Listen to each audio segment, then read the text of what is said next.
અને ખરેખર ભારત વર્ષની એ પવિત્ર ભૂમિ છે. ભારત વર્ષની અંદર મોગલોએ લગભગ 900 વર્ષ સુધી શાસન કર્યું.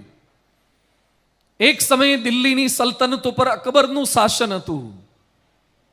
અકબરનો દીકરો સલીમ એ રાજસ્થાનમાંથી પસાર થતો હતો અને એવા સમયે એનો સંકલ્પ હતો કે કેવળ દિલ્હીમાં જ આપણી સરકાર ન રહે, રાજસ્થાન, ગુજરાત બધા જ પ્રદેશો ઉપર મોગલ શાસનની સ્થાપના થાય. ખેત પ્રદેશમાંથી પસાર થતા હતા ઘોડાઓ લઈને સૈન્ય સાથે. બપોરનો સમય થયો, ઘોડાઓ ભૂખ્યા તરસ્યા થયા. એક ખેતરની અંદર ચણાના છોડ હતા ચંદીનો ચારો ચારવા માટે. જ્યારે સેનાપતિ સૈન્યને ઘોડા સાથે અંદર પ્રવેશ કરાવવા જતા હતા, ત્યાં એક વૃદ્ધ ઝાડ નીચે બેઠેલા હતા. એ કહે છે, ઉસ ખેત મેં મત ले जाना, इससे अच्छी फसल मैं आपको दिखाता हूं. એટલે એની પાછળ પાછળ પેલા લોકો જવા લાગ્યા. 5 મિનિટ, 10 મિનિટ, 15 મિનિટ ચલાવ્યા. એ મોગલ સૈનિકોને પ્રશ્ન થયો કે કોઈ કેવી તકલીફ થાય એવી જગ્યાએ તો નહીં લઈ જાય ને. 15 મિનિટ ચલાવ્યા પછી ઘોડાઓ સાથે એક ચણાના બીજા છોડને ખેતર બતાવ્યા અને પછી એ ભારતનો એ રાજસ્થાની વૃદ્ધ મોગલ સૈનિકોને કહે છે, इस खेत में से जितना चाहे उतना ले लो. એટલે મોગલ સેનાપતિ પ્રશ્ન પૂછે છે કે પેલા ખેતરમાં પણ સેમ ફસલ હતી તો છે કે અહીંયા સુધી કેમ લઈ આવ્યા, ત્યાંથી લેવાની કેમ છૂટ ના આપી? અને એ સમયે ભારતનો વૃદ્ધ, અભણ વૃદ્ધ, એક રાષ્ટ્રીય ધર્મને વરેલો વૃદ્ધ કહે છે, ભલા उस खेत में से मैं लेने की इजाजत कैसे दे सकता, क्योंकि वह खेत मेरा नहीं था. એ મારું નહોતું, હું તો ખાલી ઝાડના છાંયે બેઠો તો. આ સમાચાર અકબરના દીકરા સલીમને મળ્યા. સલીમે એક પત્ર એના બાપ અકબરને લખ્યો અને પછી લખે છે કે તમારો સંકલ્પ છે કે આખો ભારત મોગલ થઈ જાય, એટલે મને તમે પ્રદેશો સર કરવા મોકલ્યો છે. પણ જે દેશના લોકો શાસ્ત્રથી બંધાયેલા હોય એને આપણી શસ્ત્રની તાકાત ક્યારે બાંધી નહીં શકે. શાસ્ત્રથી બંધાયેલા છે. કેટલાક પાયા દેખાય છે, કેટલાક પાયા નથી દેખાતા. આપણો ભારત વર્ષ કઈ ભૂમિકામાંથી પસાર થઈ રહ્યો છે, આજે કયા લેવલ સુધી આપણે પહોંચવા માંગીએ છીએ, આજનો વિષય થોડોક આ છે. હમ ચલે તો બોલો તો એક સાથે બધા, હમ ચલે તો હિન્દુસ્તાન ચલે. હમ ચલે તો, જમણો હાથ ઊંચો કરી સાથે બોલજો, હમ ચલે તો, હમ ચલે તો હિન્દુસ્તાન ચલે. નરેન્દ્ર મોદી ચલે તો હિન્દુસ્તાન ચલે એમ નથી વિષય. કોર્પોરેટર ચલે, ધારાસભ્ય ચલે, મંત્રી ચલે, સંસદ સભ્ય ચલે, હમ ચલે તો હિન્દુસ્તાન ચલે. ભારત વર્ષની એ પવિત્ર ભૂમિકા, ગણપતિનું સ્થાપન થાય પણ સાથે સાથે મારા તમારા હૈયામાં શુભ અને લાભની સ્થાપના થાય ને, એ આ દિયોની પ્રતિમા છે. આ પર્વનું મહત્વ છે. જે ગણપતિની સ્થાપના કરીને લોકો પ્રાર્થના કરે છે, વિઘ્ન વિનાયક છે. અને ખરેખર રાષ્ટ્રમાં હવે વિઘ્ન વિનાયક ગણપતિની જ આવશ્યકતા છે. શુભ અને લાભ થવા લાગ્યું છે, હજુ વધારે શુભ અને લાભ થાય. ગણપતિના દર્શન કરીને પ્રસાદ તો આપ લઈને જતા હશો. આજે મારે એવો પ્રસાદ આપવો છે જે ક્યારે તમારા પેટમાંથી ને અંતરમાંથી નહીં નીકળે ને હંમેશા શુભ લાભની પ્રેરણા આપે ને, એવો પ્રસાદ આપવો છે. આજે વિશ્વના કોઈ પણ કામમાં ગણપતિ દાદાની પ્રથમ સ્તુતિને વંદના કરવામાં આવે છે, જેના ચહેરા પર કોઈ જ પ્રકારની એવી રૂપની વૈવિધ્ય કે વૈભવ નથી દેખાતો. આપણે સેજ નાક લાંબુ હોય, કાન. કોણે શોધ્યું કે રાઈટ બ્રધર્સે શોધ્યું. હવે મારો પ્રશ્ન એમ છે કે રાવણ સીતાને તેડવા માટે આવ્યો ત્યારે શું લઈને આવ્યો હતો? બોલો તો બધા. પુષ્પક વિમાન. આપણા ત્યાં તો રાવણોએ પર્સનલ ફ્લાઇટ રાખતા હતા, ચાર્ટર્ડ ફ્લાઇટ રાખતા હતા. આજે આપણે એમ માનીએ છીએ કે civil engineering, interior architects fine arts હમણાં ડેવલપ થયું. અરે સીતાજીની શોધ કરવા માટે ને સીતાજીને પાછા લઈ આવવા માટે જે લંકા સુધી પહોંચવા માટે સેતુ બનાવ્યો હતો, જેને રામ સેતુ, એ ભારતથી કન્યાકુમારીથી શરૂ કરી, રામેશ્વરથી શરૂ કરી અને લંકા સુધીનો સેતુ છે. એ કોઈ કલ્પના નહોતી, એ સેતુ જમીનમાં જ છે. અને સરકારે ને નાસાએ એના ફોટા પાડ્યા છે, એનો કાર્બન ટેસ્ટ કર્યો. એ 17 લાખ વર્ષ જૂનો બંધાયેલો મેનમેડ સેતુ છે. આપણા ત્યાં તો વાંદરાઓ પણ સિવિલ એન્જિનિયર હતા. એ લોકોએ વાંદરોએ બાંધ્યું છે, સાથે મળીને કામ કર્યું છે. શું ટેકનોલોજી નહોતી? સાયન્સ નહોતું? અધ્યાત્મ નહોતું? બધું જ હતું આપણા ત્યાં. નાસામાં અમે જઈ આવ્યા છીએ, હ્યુસ્ટનમાં. નાસામાં ટીપુ સુલતાનનો મિસાઇલનો ફોટો, આપણો ભારતનો ફોટો નાસામાં લગાવ્યો છે. આખા વિશ્વમાં સૌથી પહેલી મિસાઇલની શોધ કોઈએ કરી હોય એ ભારતે કરી હતી. એ નાસામાં ફોટોગ્રાફ લગાવ્યો છે. કમનસીબી એ છે કે આપણી અંદર આપણી જ ખુમારી નથી, આપણને આપણું જ ગૌરવ નથી. વિશ્વ આખું આપણી પાસે શીખવા આવતું હતું, જાણવા આવતું હતું, માણવા આવતું હતું. નાલંદાને તક્ષશિલા વિદ્યાપીઠમાં ભણવા માટે આવતું હતું. એટલે રવિન્દ્રનાથ ટાગોરે લખ્યું છે, India is destined to be the moral teacher of the world. India સમગ્ર વિશ્વનો શિક્ષક બની શકે એવી એની પ્રતિભા છે. આર્નોલ્ડ ટોએમ્બી અંગ્રેજ ઇતિહાસકાર કહે છે, India will be the teacher of other countries. અને માર્ક ટ્વેઇન અમેરિકન લેખક કહે છે, in religion India is the only millionaire. In religion India is the only. Who am I? આ 3 વાક્યો બધા યાદ રાખજો. Who am I? Whose am I? Why am I? હું કોણ છું? હું કોનો છું? અને હું શા માટે આ ભારત વર્ષમાં કે પૃથ્વી પર છું? તમારી અંદરથી વિચારધારા બદલાઈ જશે. ઇંગ્લેન્ડની રાણી, એની નાનકડી દીકરી વિક્ટોરિયા, એ રાણી બનવાની હતી, છતાં પણ એના ચાલ ચલગત સારા નહોતા. રાજવી પરિવારના લોકોના વાણી વર્તન કેવા હોવા જોઈએ એવા નહોતા. એક મનોચિકિત્સક રાખ્યા અને એના ફેરફાર કરવા માટે એણે એક આલ્બમ બનાવ્યો. આલ્બમમાં અત્યાર સુધી જેટલી રાણી થઈ ગઈ હતી બધાના ફોટોગ્રાફ મૂક્યા. અને છેલ્લે આ નાનકડી બાળકી વિક્ટોરિયા, એનો ફોટો હતો. અને નીચે એક સેન્ટેન્સ લખ્યું હતું, Victoria will be queen of the England. Victoria ઇંગ્લેન્ડની રાણી થવાની છે. અને આ વારસામાં જન્મી છે. આપણને ખબર પડી જાય કે હું કોણ છું, હું કોનો છું. કેટલાક નહીં, ગાડી પર લખી રાખે છે પી, હું પોલીસ વાળો છું. કેટલાક પ્રેસ વાળા લખે છે. ડોક્ટર હોય તો ચોકડી મારે કે અમે ડોક્ટર છીએ.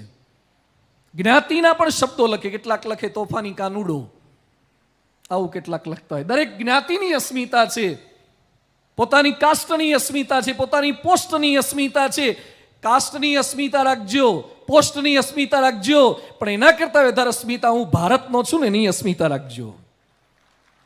આ આપણને થવું જોઈએ. અમે લોકો 2010માં અમેરિકામાં વિચરણમાં હતા પૂજ્ય ડોક્ટર સ્વામી સાથે. એમાં અમેરિકામાં એક મોટા મોલમાં ગયા, ન્યુયોર્કમાં મોટો મોલ હતો. મોલમાં બધી આઈટમ જોતા હતા. હું શોધ કરું કે કોઈ પણ આઈટમમાં મેડ ઇન ઇન્ડિયા ક્યાંક લખેલું છે કે નહીં. આપણે ભારત બહાર જઈએ પણ ભારત આપણામાંથી ક્યારે બહાર ના જવું જોઈએ. આપણે ભારત બહાર જાઓ, તમે આખી દુનિયા ફરવા જાઓ, પણ ભારત તમારામાંથી બહાર ન જવું જોઈએ. એટલે હું એક એક આઈટમ જોતો હતો કે મેડ ઇન ઇન્ડિયા ક્યાંક આવે છે. એમાં એક ગણપતિ દેખાયા મને. ન્યુયોર્કના મોલમાં, મોટો મોલ છે ન્યુયોર્કમાં, એમાં ગણપતિ દેખાયા. એટલે મેં ગણપતિ જોયા, રાજી થઈ ગયો. મેં કીધું અમેરિકાના મોલમાં ગણપતિ મળે એટલે આ તો સારું કહેવાય. એટલે હું પ્રાઇસ જોવા માટે ફેરવ્યા તો ગણપતિની પાછળ લખ્યું હતું મેડ ઇન ચાઇના. ગણપતિની પાછળ મેડ ઇન ચાઇના લખ્યું હતું. એ હારા ગણપતિને બનાવવા લાગ્યા. એ તો આપણા પતંગ, એ લોકોનો ઉત્સવ જ નથી, તો એ પતંગની દોરીઓ એ બનાવવા લાગે. ફટાકડા એ લોકોને રિવાજ જ નથી, એ તો લોકોને ફોડે છે, ફટાકડા નથી ફોડતા. છતાં એ ફટાકડા બનાવડા લાગે. મેં કીધું આ તો મેડ ઇન ચાઇના વાળા ગણપતિ બનાવવા લાગ્યા. કીધું મૂકી દો, અને હાલ બાજુ પર મૂકી દો. ક્યાંય મેડ ઇન ઇન્ડિયા વાળી ચીજ ન મળી.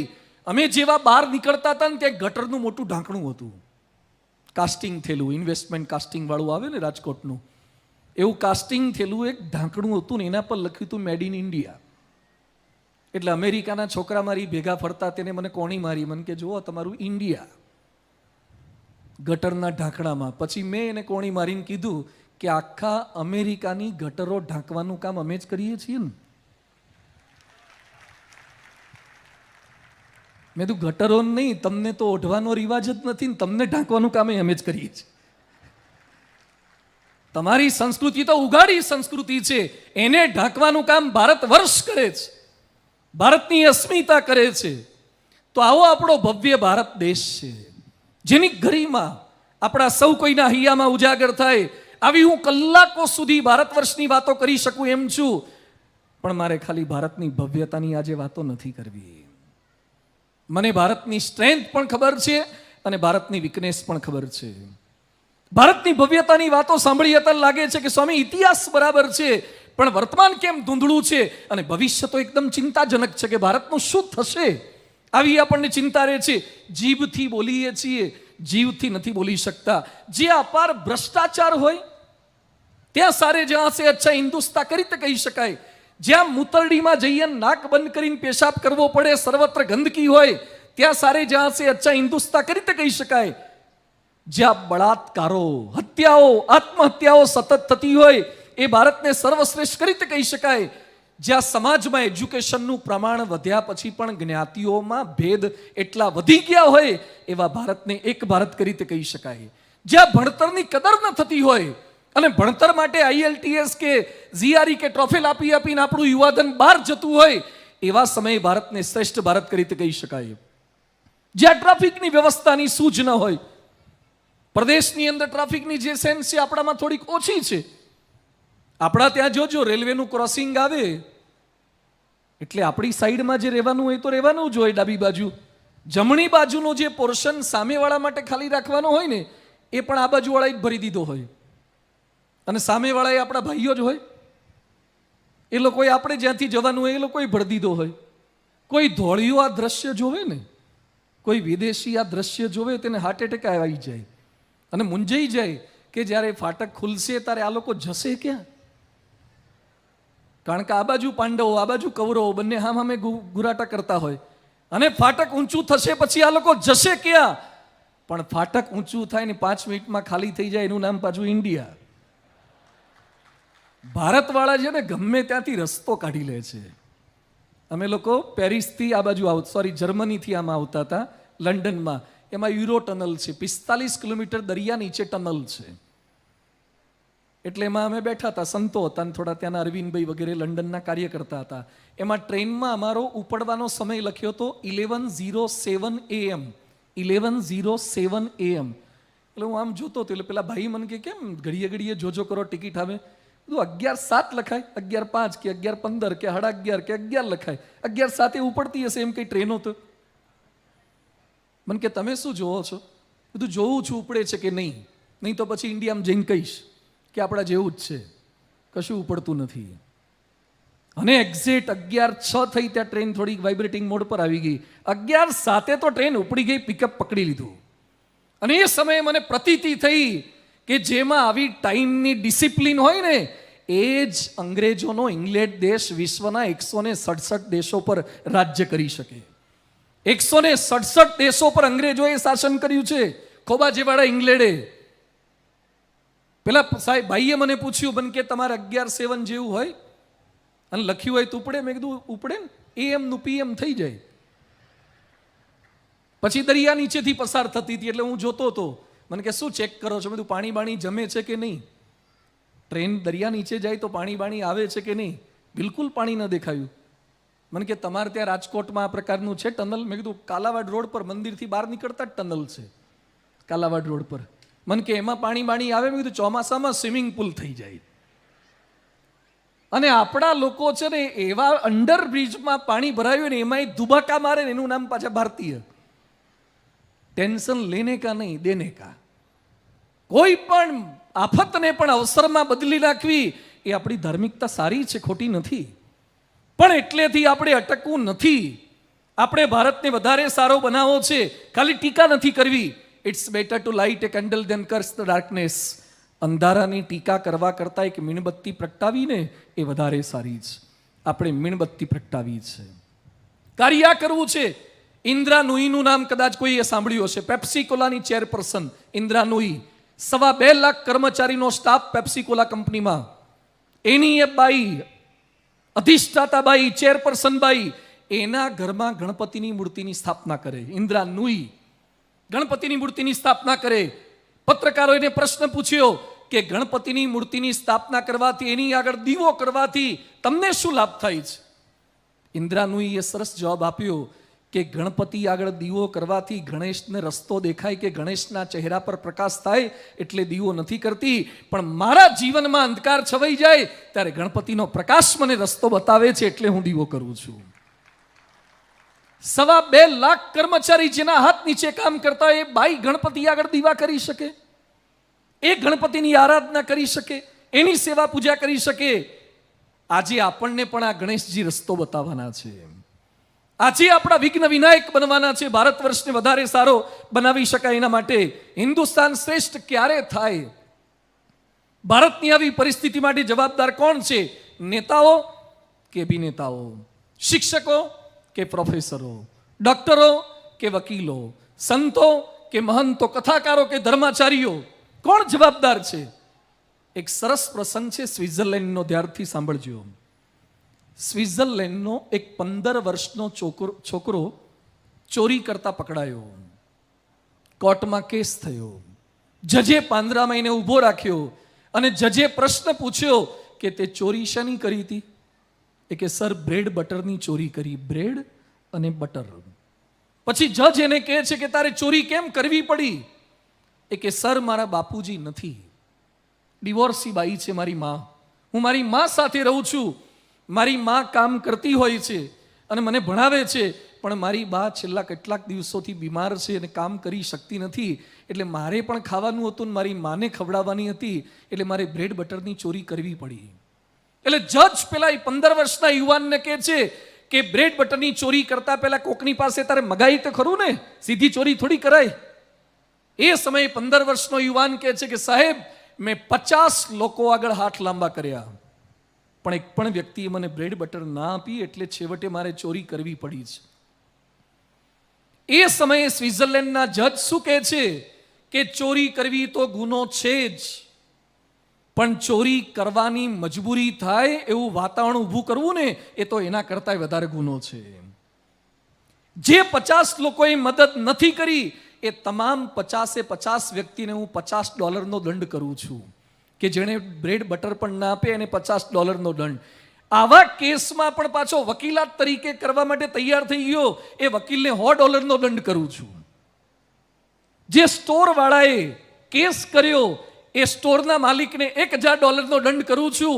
અને આવા ઇમોશનલ પરિસ્થિતિના કેસને પણ લાલાયિત થઈને, જિજ્ઞાસુ થઈ અને સાંભળવા માણસો બેસી ગયા છે, એ બધાને $10 દંડ કરું છું. કારણ કે એ બધા પણ જવાબદાર છે અને હું પણ જવાબદાર છે, એટલે પહેલા $10 હું જમા કરાવું છું.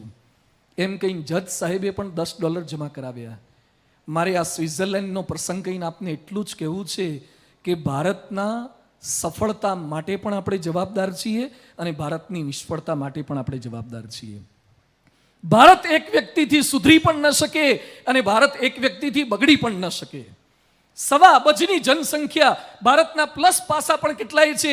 આખા વિશ્વમાં 80 કરોડ માણસોને વેક્સિન આપનારો એકમાત્ર દેશ હોય તો એ આપણો ભારત છે.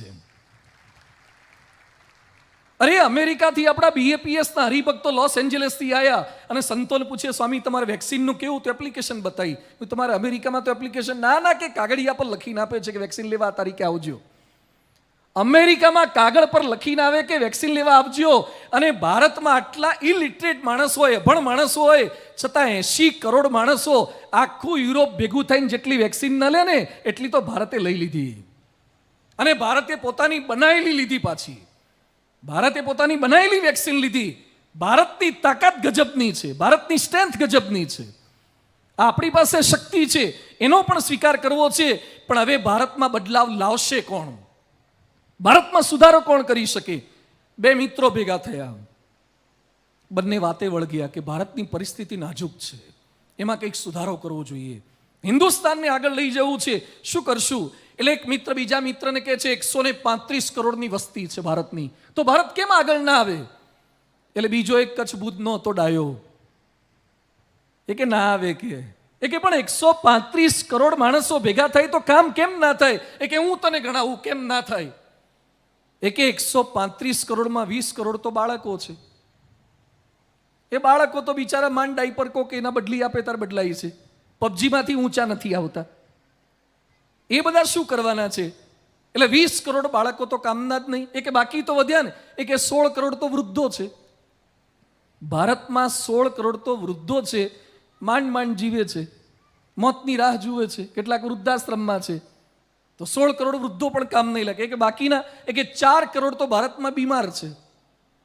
4 કરોડ લોકો ભારતમાં બીમાર છે, આયુષ્માન યોજનાનો લાભ જ લીધે રાખે છે, હોસ્પિટલમાં લાભ લીધા કરે છે.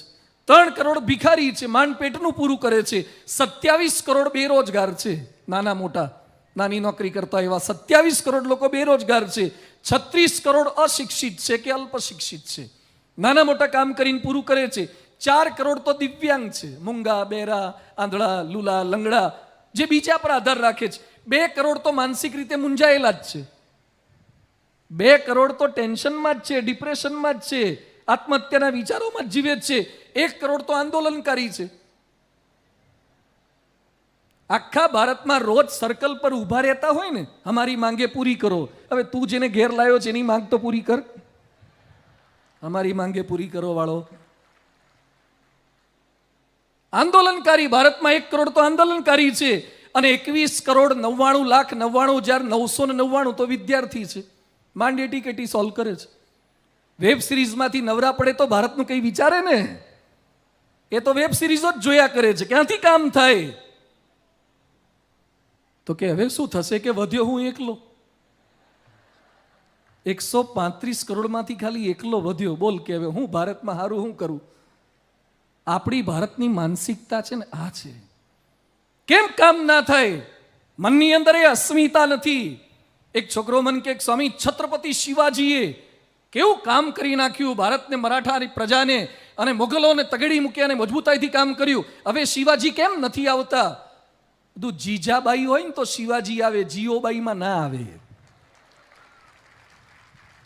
શિવાજી લાવવા માટે જીજાબાઈ જોઈએ, જેની માં આખો દાડો ઓનલાઈન હોય, એના છોકરા આઉટલાઈન જ હોય. આપણે ભારતને ઓનલાઈન લાવો છે, પહેલા તમે ઓનલાઈન થાઓ, ટ્રેક પર ચાલો તો ભારત આગળ વધી શકે છે. આપણે એ રીતે જવાનું છે. જ્હોન એફ કેનેડી કહેતા, do not ask what your country can do for you, always ask what you can do for your country. તમારો દેશ તમારા માટે શું કરી શકે છે? મને મફત આપો ને મફત આપો ને મફત આપો, આ વાતો જવા દો. ભિખારી છો મફતની વાતો કરો છો. આપણે આપણા આત્મનિર્ભર ભારતના સ્લોગનને આગળ વધારવું છે, મજબૂત થવું છે, દેશને ડિરેક્શનની અંદર દોરી જવો છે. હું શું કરું તો હિન્દુસ્તાન ચાલે? આજે થોડાક મુદ્દાથી એ વાતને સમજવી છે. પ્રવીણતા, પ્રામાણિકતા, પવિત્રતા, પ્રતિબદ્ધતા, અસ્મિતા, એકતા, પરોપકારિતા ને પરમાર્થતા, આ જો આપણી અંદર જાગી જશે તો દુનિયાની કોઈ તાકાત નથી કે ભારતની સામે આંખ ઊંચી કરીને જોઈ શકે. ગજબની તાકાત આપણી પાસે છે. એક રુચિ, એક વિચારવાળા જો આપણે બધા જ બની જઈએ તો એમાં પહેલો મુદ્દો છે પ્રવીણતા. Work with perfection. Work with perfection. અહીંયા બેઠેલા પાસે જેટલા મોબાઈલ હશે ને એમાં મોટા ભાગે વિદેશી કંપનીના ફોન હશે. આપણી ગમતી ગાડીઓ પણ મોટે ભાગે વિદેશની જ છે. આપણી ગમતી વસ્તુઓ પણ વિદેશની છે. વાનગીઓ પણ આપણને વિદેશની વાનગીઓ વધારે ગમવા લાગી છે. આપણી બુદ્ધિનો ઉપયોગ કરીને આપણે વિદેશનું ખરીદીએ છીએ, તો આપણી બુદ્ધિનો ઉપયોગ કરીને વિદેશ ખરીદે એવું બનાવી કેમ ન શકીએ? થઈ શકે. આ એક સંદેશ લઈને અહીંયા જવાનું છે. આપણા દેશને મહાન બનાવવાના સપના ખૂબ છે. સમય બિલકુલ નથી, સર્ટિફિકેટ છે, સ્કિલ નથી, સૂચનો છે, શરૂઆત નથી, વિચારો છે પણ વર્તન નથી, આદેશો છે પણ આયોજન બિલકુલ નથી ભારતને આગળ વધારવાનું. ખાલી સપના જોવાથી ભારત મહાન થઈ જાય? ખાલી સૂચન કરવાથી ભારત મહાન થઈ જાય? કંઈક આપણે શરૂઆત કરવાની છે. તો પહેલી માનસિકતા બદલવાની છે. ચાલશે, ફાધર વાલેસે પુસ્તક લખ્યું છે ને પુસ્તકમાં એક શબ્દ વાપર્યો છે, ભારતનો મહાનમાં મહાન કોઈ રોગ હોય ને તો ચાલશે, ચાલશે જેવો કોઈ ઘાતક શબ્દ જ નથી. ચાલે, જ્યાં ત્યાં ગાડી પાર્ક કરો ચાલે, ગમે ત્યાં પિચકારી મારો ચાલે, ગમે ત્યાં કચરો નાખો ચાલે. આ ચાલશે ખરાબમાં ખરાબ માનસિકતા છે. ભણવામાં ભલીવાર નથી કરતા. MBA થયેલો છોકરો મળ્યો, માર્કેટિંગનો એક અક્ષર ના આવડે. એક ઇલેક્ટ્રિકલ એન્જિનિયર મારી પાસે આવ્યો, તું શું ભણે છે? મને કે ઇલેક્ટ્રિકલ 4th સેમમાં. તું સિંગલ ફેઝ ને ટ્રિપલ ફેઝમાં ફરક શું? મને કે સિંગલમાં એક વાયર હોય અને ટ્રિપલમાં. મેં કીધું તું ભારા બહાર નીકળતો નહીં, ચાલુ જ રાખજે, કોકને હળગાઈ મારે. ઇલેક્ટ્રિકલ એન્જિનિયર થયા પછી આપણને સિંગલ ફેઝ ને ટ્રિપલ ફેઝના ભેદ ખબર ન પડતી હોય. ભોપાલમાં ગેસ દુર્ઘટના થઈને એના વર્ષો પહેલા આપણને લોકોએ ચેતવ્યા હતા કે કાર્બાઇડ ગેસ છે અને અંદર બધું બોઇલરને જૂનું થઈ ગયું છે, 61 વાંધા છે, 30 સમસ્યા છે, પણ ગંભીર ના થયા આપણે. ચાલે એટલે પ્રોબ્લેમ થાય છે. ભારત પાસે અપાર ક્ષમતા છે. આજે નાસાના સારામાં સારા સાયન્ટિસ્ટ ભારતના છે. સત્યન નાદેલા માઇક્રોસોફ્ટના CEO ભારતના છે, ગૂગલના સુંદર પિચાઈ ભારતના છે. અને આજે જ ન્યૂઝની અંદર મને એક છોકરાએ મોકલ્યું, સ્ટારબક્સ કોફીના માલિક પણ CEO હવે ભારતના થાય છે. સ્ટારબક્સ કોફીના માલિક પણ ભારતના થાય છે. આવનારા દિવસોની અંદર તમે જોજો, અત્યારે ઇંગ્લેન્ડની અંદર હોમ મિનિસ્ટર છે પ્રીતિ પટેલ, એ ભારતની છે આપણી ઇંગ્લેન્ડમાં. અને હવે નવા વડાપ્રધાન સુનક સાહેબ એ પણ ભારતના થાય એવી શક્યતાઓ છે. આવનારા દિવસોમાં જે રીતે ભારતના માણસો વિદેશમાં જઈ રહ્યા છે અને પોતાનો પગ જમાવી રહ્યા છે, જોતા લાગે કે ભારતનું રાજ્ય ખાલી ભારત પર નહીં, વિશ્વના અનેક દેશો પર થઈ શકે એવી ક્ષમતા ભારતમાં છે. આપણી પાસે તાકાત છે જ. પોખરણના અણુ ધડાકા પછી એક કમ્પ્યુટરની આપણે આવશ્યકતા પડી, જે મોસમની જાણકારી આપણને નહીં, વેધર ફોરકાસ્ટ કરે છે, એક્યુ વેધર ને બધી એપ્લિકેશન આવે છે. અમેરિકા પાસે આપણે મોસમની જાણકારીમાં આપતું XMP સુપર કોમ્પ્યુટર માંગ્યું. અમેરિકાએ આપવાની ના પાડી દીધી કે ભારતને નહીં આપી શકીએ, ભારત અમારો પ્રતિસ્પર્ધી દેશ છે. ભારતે 4 વર્ષમાં સુપર કોમ્પ્યુટર બનાવ્યું, નામ રાખ્યું પરમ. 1 સેકન્ડમાં 10 ખર્વની ગણતરી કરે, કરોડ, અબજ, ખર્વ, નિખર્વ, 10 ખર્વની ગણતરી કરે. હવે આજે આપને જણાવતા આનંદ થાય છે કે અમેરિકા કરતાં ઓછા સમયમાં અને અમેરિકા કરતાં ઓછા પૈસામાં ભારતે આ સુપર કોમ્પ્યુટર બનાવ્યું છે. ભારત પાસે ક્ષમતા છે. આપણું યુવાધન બહાર જાય છે. આપણા ડોક્ટર, આપણા એન્જિનિયર, આપણી પાસે જે ગજબની તાકાત છે, કરી જ શકીએ. હવે આપણે પ્રવીણતા સાથે કામ કરો. અહીંયા બેઠેલા બધાને મારી વિનંતી છે, તમે નોકરી કરો છો, વાય નોટ ધ બેસ્ટ? તમે ધંધો કરો છો, why not the best? Do not do compromise in quality. પરમ પૂજ્ય પ્રમુખ સ્વામી મહારાજ ગાંધીનગર અક્ષરધામની મુલાકાતે આવ્યા. અક્ષરધામ થતા પહેલા અને પ્રમુખ સ્વામીજી સંડાસ બાથરૂમના બ્લોક જોવા માટે ગયા. એટલે સંતોએ પૂછ્યું, સ્વામીજી ભગવાન જ્યાં પધરાવાના છે જો? સ્વામી કહે તો પછી જોઈએ, પેલા સંડાસ બાથરૂમ જોઈ લઈએ. સ્વામીજીએ ચપ્પલ કાઢ્યા અને પછી પગેથી નીચે બાથરૂમની અંદર ઢાળ જોતા હતા. સંતો કે શું ચેક કરો છો? સ્વામી કે સ્લોપ ચેક કરું છું કે વાઇપર માર્યા પછી પાણી ગટર બાજુ જાય એવો ઢાળ રાખ્યો છે કે નહીં. ઘણા ઘરમાં ગટરની ચોકડી હોય પણ ઢાળ ઊંધો હોય, એટલે ખેંચી ખેંચીને પાણીને ગટર બાજુ લાવવું પડે. એટલે સંતોએ કીધું કે સ્વામીજી, લોકો અક્ષરધામમાં ભગવાનના દર્શન કરવા આવશે. પ્રમુખ સ્વામી મહારાજ બોલ્યા કે ભગવાનની મૂર્તિને, ભગવાનનું સિંહાસન તો સારું કરવું જ, પણ લોકો જે આવવાના છે ને, સંડાસ બાથરૂમમાં પણ કોમ્પ્રોમાઇઝ નહીં કરવાના. આ એમની પ્રવીણતા હતી, આ એમનું પરફેક્શન હતું. એટલે કાર્ય કરી શક્યા છે. વિશ્વના ખૂણે ખૂણે એટલે મંદિરને કરી શક્યા છે અને સારા મંદિર કરી શક્યા છે. RK Laxman, who said it, cartoonist, બલબલાની ટીકા કરે, ઇન્દિરાની, રાજીવની, બલબલા વડાપ્રધાનોની ટીકા કરે. RK લક્ષ્મણ દિલ્હી અક્ષરધામ જોવા માટે આવ્યા. બધાને એમ લાગતું હતું કે દિલ્હી અક્ષરધામની પણ ટીકા કરશે. અક્ષરધામ જોયા પછી પરમ પૂજ્ય પ્રમુખ સ્વામી મહારાજ પાસે લઈ જવામાં આવ્યા. કશું જ બોલ્યા નહીં. અને બધાએ પૂછ્યું, sir, yours opinion about Akshardham? ત્યારે અમે ઈશારો કરીને કીધું કે perfect. there is no chance to criticise કરવાનો એક ચાન્સ નથી. ભારત તો આગળ વધે. વિદેશીઓ આપણી પાસેથી શીખવા આવે એવા મંદિર બનાવો, વિદેશીઓ આપણી પાસેથી પ્રોડક્ટ લેવા માટે આવે એવા મેન્યુફેક્ચરર થાઓ. એ થઈ શકે એવું છે. તો પહેલી વસ્તુ છે વર્ક વિથ પરફેક્શન. સેકન્ડ છે વર્ક વિથ ઓનેસ્ટી, પ્રમાણિકતા. ભારતનું આ પણ ખૂટતું તત્વ છે. ભારતનો એક માણસ મરી ગયો, મરી ગયા પછી નરકમાં ગયો, તો નરકમાં ત્યાં બોર્ડ મારેલા, અમેરિકાનું નર્ક, ઇંગ્લેન્ડનું નર્ક અને ભારતનું નર્ક. એટલે આને વધારે મૂંઝવણ થઈ કે સારું અહીંયા પાછું જુદું જુદું હોય, અહીંયા બધાને જુદા જુદા નર્ક. એ કે વાંધો નહીં, એટલે ભારતના નર્કની લાઈનમાં ઊભા રહેવા ગયો. તો ત્યાં તો ભારતના તો ઊભા હતા, પણ ધોળીએ આપણી લાઈનમાં ઊભા હતા. વિદેશી લોકો બોલો, અમેરિકાવાળા ભારતના નર્કની લાઈનમાં, ઇંગ્લેન્ડવાળા આપણા નર્કની લાઈનમાં. એટલે એણે ઇન્ક્વાયરી વિન્ડો પર જઈને પૂછ્યું કે ભાઈ આ બધા કેમ અમારી લાઈનમાં ઊભા છે? એ લોકોના અનામતના કોટા છે તો ઓપનની સીટો ના બગાડે, એને જુદામાં જ લઈ જાઓ, અમારી સીટ બગાડે નહીં એમ કરો. એટલે કે ત્યાં સજા ઓછી છે. એટલે ઇન્ક્વાયરી વિન્ડોવાળા એમ કીધું કે પનિશમેન્ટ ઇઝ ધ સેમ. શું પનિશમેન્ટ છે? એ કે લોખંડના ખીલાની પથારી છે, શાર્પન નીડલ્સ, લોખંડના ખીલાની પથારી, એના પર 7 દિવસ સુધી સૂડ આવે, એટલે કાણા કાણા પડી જાય, લોહી લુહાણ થઈ જાઓ. બીજી પનિશમેન્ટ એ કે ઇલેક્ટ્રિક ખુરશી છે, ઇલેક્ટ્રિક ખુરશી પર બેસાડે અને કરંટના આંચકા આપે એટલે મોઢામાંથી ફીણ નીકળી જાય. ત્રીજી સજા શું છે? એક બાઈ ઇલેક્ટ્રિક હન્ટર લઈને આવે ને 100 ઇલેક્ટ્રિક હન્ટર ફટકારે, આવી આકરી સજા છે. તો કે ભારતના નર્કની અંદર આ સજા નથી? હા કે ત્રણે ત્રણ છે. તો કે અહીંયા કેમ લોકો વધારે લાઈન લગાવે છે? એ કે પેલી ખીલાવાળી સજા નથી? એ કે ખીલાવાળી પથારી નથી? એ કે પથારી છે પણ ખીલા લગભગ બધા કાઢી ગયા છે.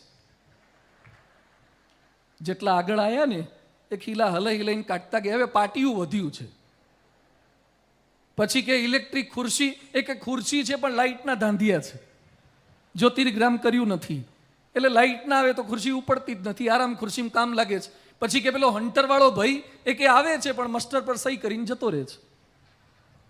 ભારતમાં નીચે જે માનસિકતા છે એ જ માનસિકતા ઉપર રહે છે. તમને એક પ્રસંગ કહીશ ને તો આઘાત લાગશે. આપણો ગુજરાતનો એક છોકરો, ધ્યાનથી સાંભળજો, કુણાલ કુમાર બારૈયા, કુણાલ એનું નામ, ભારતના લશ્કરમાં આઈટી સેલમાં કામ કરે, આઈટી સેલમાં, એક્સપર્ટ સેલમાં કામ કરે. ફિરોજપુર કેન્ટની અંદર એની સર્વિસ હતી. હમણાં થોડાક સમય પહેલા ભારતની લશ્કરની ખાનગી માહિતી પાકિસ્તાનની સંસ્થામાં મોકલાવતો હતો, ભારતની ખાનગી માહિતી, અને આપણા આઈટી સેલે એને પકડી પાડ્યો. અત્યારે એને ગુજરાતના કુણાલ કુમાર બારૈયાને જેલમાં નાખ્યો છે. દીકરા દીકરીઓને ખાલી આઈટી ના બનાવો, એને દેશને વફાદાર રહે, પ્રમાણિકતાથી કામ કરી શકે એવા અધિકારી બનાવજો. હમણાં એક આઈએએસ અધિકારીના ત્યાં રેડ પડી અને પૈસા ગણવા માટે મશીન મૂકવા પડ્યા. આઈએએસ અધિકારીના પગાર કેટલા હોય છે? 2.5 લાખ રૂપિયા કે 3 લાખ રૂપિયા સિનિયર આઈએએસ અધિકારીના પગાર હોય છે. 3 લાખ રૂપિયા પગાર તમારો મહિનામાં વપરાય કેમ? અને તમારા ઘરમાં પૈસાની ગણતરી કરવાની થાય ત્યારે 20 કરોડ ને 25 કરોડ ને 30 કરોડ પૈસા નીકળે કલેક્ટર કમિશનરના ઘરમાંથી. હું નથી કહેતો કે બધા જ કલેક્ટર ખરાબ છે, હું નથી કહેતો બધા કમિશનર ખરાબ છે, પણ કલેક્ટરના ઘરમાંથી, આઈએએસ અધિકારીના ઘરમાંથી કરોડો અબજ રૂપિયા નીકળે કેમ? કેટલો ભ્રષ્ટાચાર કઈ દિશાની અંદર જઈ રહ્યા છે?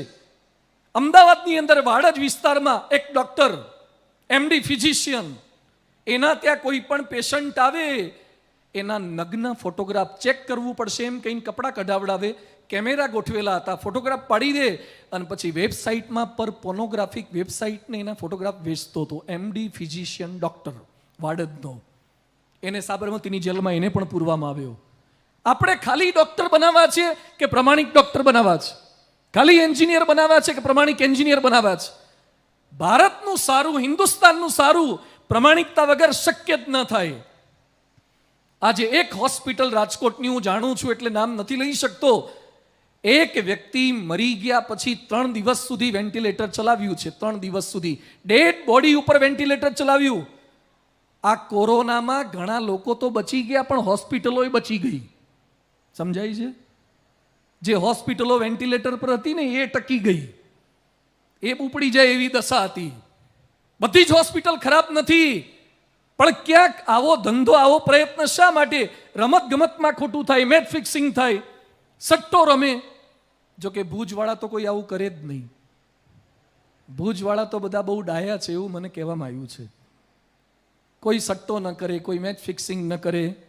અમદાવાદનો એક છોકરો કુંતલ શાહ, એનું નામ 10માં 5મો નંબર, 12માં 7મો નંબર, CA કર્યું, અત્યારે અમદાવાદની સાબરમતી જેલમાં છે. CA થયેલો છોકરો 10માં 5મો નંબર, 12માં 7મો નંબર ને CA થયું, સાબરમતી જેલમાં, કારણ કે ક્રિકેટના સટ્ટામાં આવી ગયો. અઝરુદ્દીનને પણ રડવું પડ્યું ક્રિકેટના સટ્ટાને કારણે, મેચ ફિક્સિંગને કારણે. ખાલી આપણે ક્રિકેટરો તૈયાર નથી કરવા, પ્રમાણિક ક્રિકેટરો તૈયાર કરવા છે. કોઈ પણ ફિલ્ડની અંદર પ્રમાણિકતાને ક્યારેય ચૂકશો નહીં. અલે ઢોર પ્રમાણિક હોય છે. એક સોફ્ટવેર એન્જિનિયર કચ્છ ભુજ બાજુ નીકળ્યો છે. એમાં એક બળદગાડાવાળો જોતો હતો. એમાં બળદગાડું ચાલે ને ગાડાવાળો સૂઈ ગયો હતો. ગાડાવાળો ગાડામાં સૂઈ ગયો ને બળદ એની જાતે જાય. એટલે પેલા સોફ્ટવેર એન્જિનિયર, IT એન્જિનિયર બળદગાડાવાળા પાસે ગયો અને પછી કહે છે, તમે તો ખરા નિરાતે સૂઈ જાઓ છો, તમે બળદ ચાલશે એમ માનીને સૂઈ જાઓ છો, તો બળદ ન ચાલે ને ઊભો રહી જાય તો તમને ખબર કરી રીતે પડે. એટલે આપણા ગામના ખેડૂતે શું વાત કરી કે બળદના ગળામાં મેં ઘૂઘરા લટકાયા છે, ઘૂઘરા. એટલે બળદ ઘૂઘરાનો અવાજ ચાલુ હોય એટલે મને ખબર પડે કે બળદ ચાલે છે, બંધ થઈ જાય તો મને ખબર પડે કે બળદ ગાડું ઊભું રહી ગયું છે.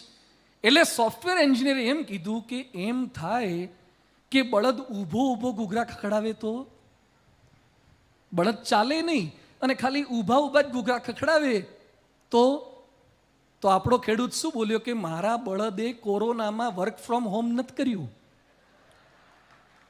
હા, ઉલ્લુત બનાયા છે વર્ક ફ્રોમ હોમમાં. શિક્ષકોને એમ કે છોકરાઓ ભણે છે ને છોકરાઓ બેઠા બેઠા સ્ક્રીનના 2 વિભાગ પાડ્યા હોય, સ્પ્લિટ સ્ક્રીન. એક બાજુ મેડમ હોય ને બીજી બાજુ દયા ભાભી હોય. સાહેબોને ઉઠા જ ભણાયા છે.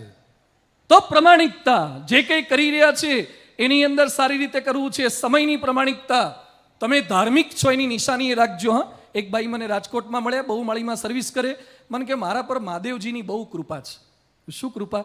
મને કે ઓફિસનો ટાઈમ 11 થી 6નો છે, 1 વાગે જઉં છું ને 2:30 વાગે નીકળી જઉં છું. 22 વર્ષમાં આજ સુધી કોઈ ફરિયાદ થઈ નથી. બહુ કૃપા છે, લીલા લહેર છે. આને પ્રમાણિકતા કહેવાય. જે કામ એકવાર હાથમાં લો પછી એને પકડવું જ છે અને સારી રીતે આપણે કરવું છે. પ્રમુખ સ્વામી મહારાજ એક વાક્ય બોલતા હતા, બે ઈમાનદારીની બ્રેડ ખાવી એના કરતા ઈમાનદારીનો સૂકો રોટલો ખાવો સારો.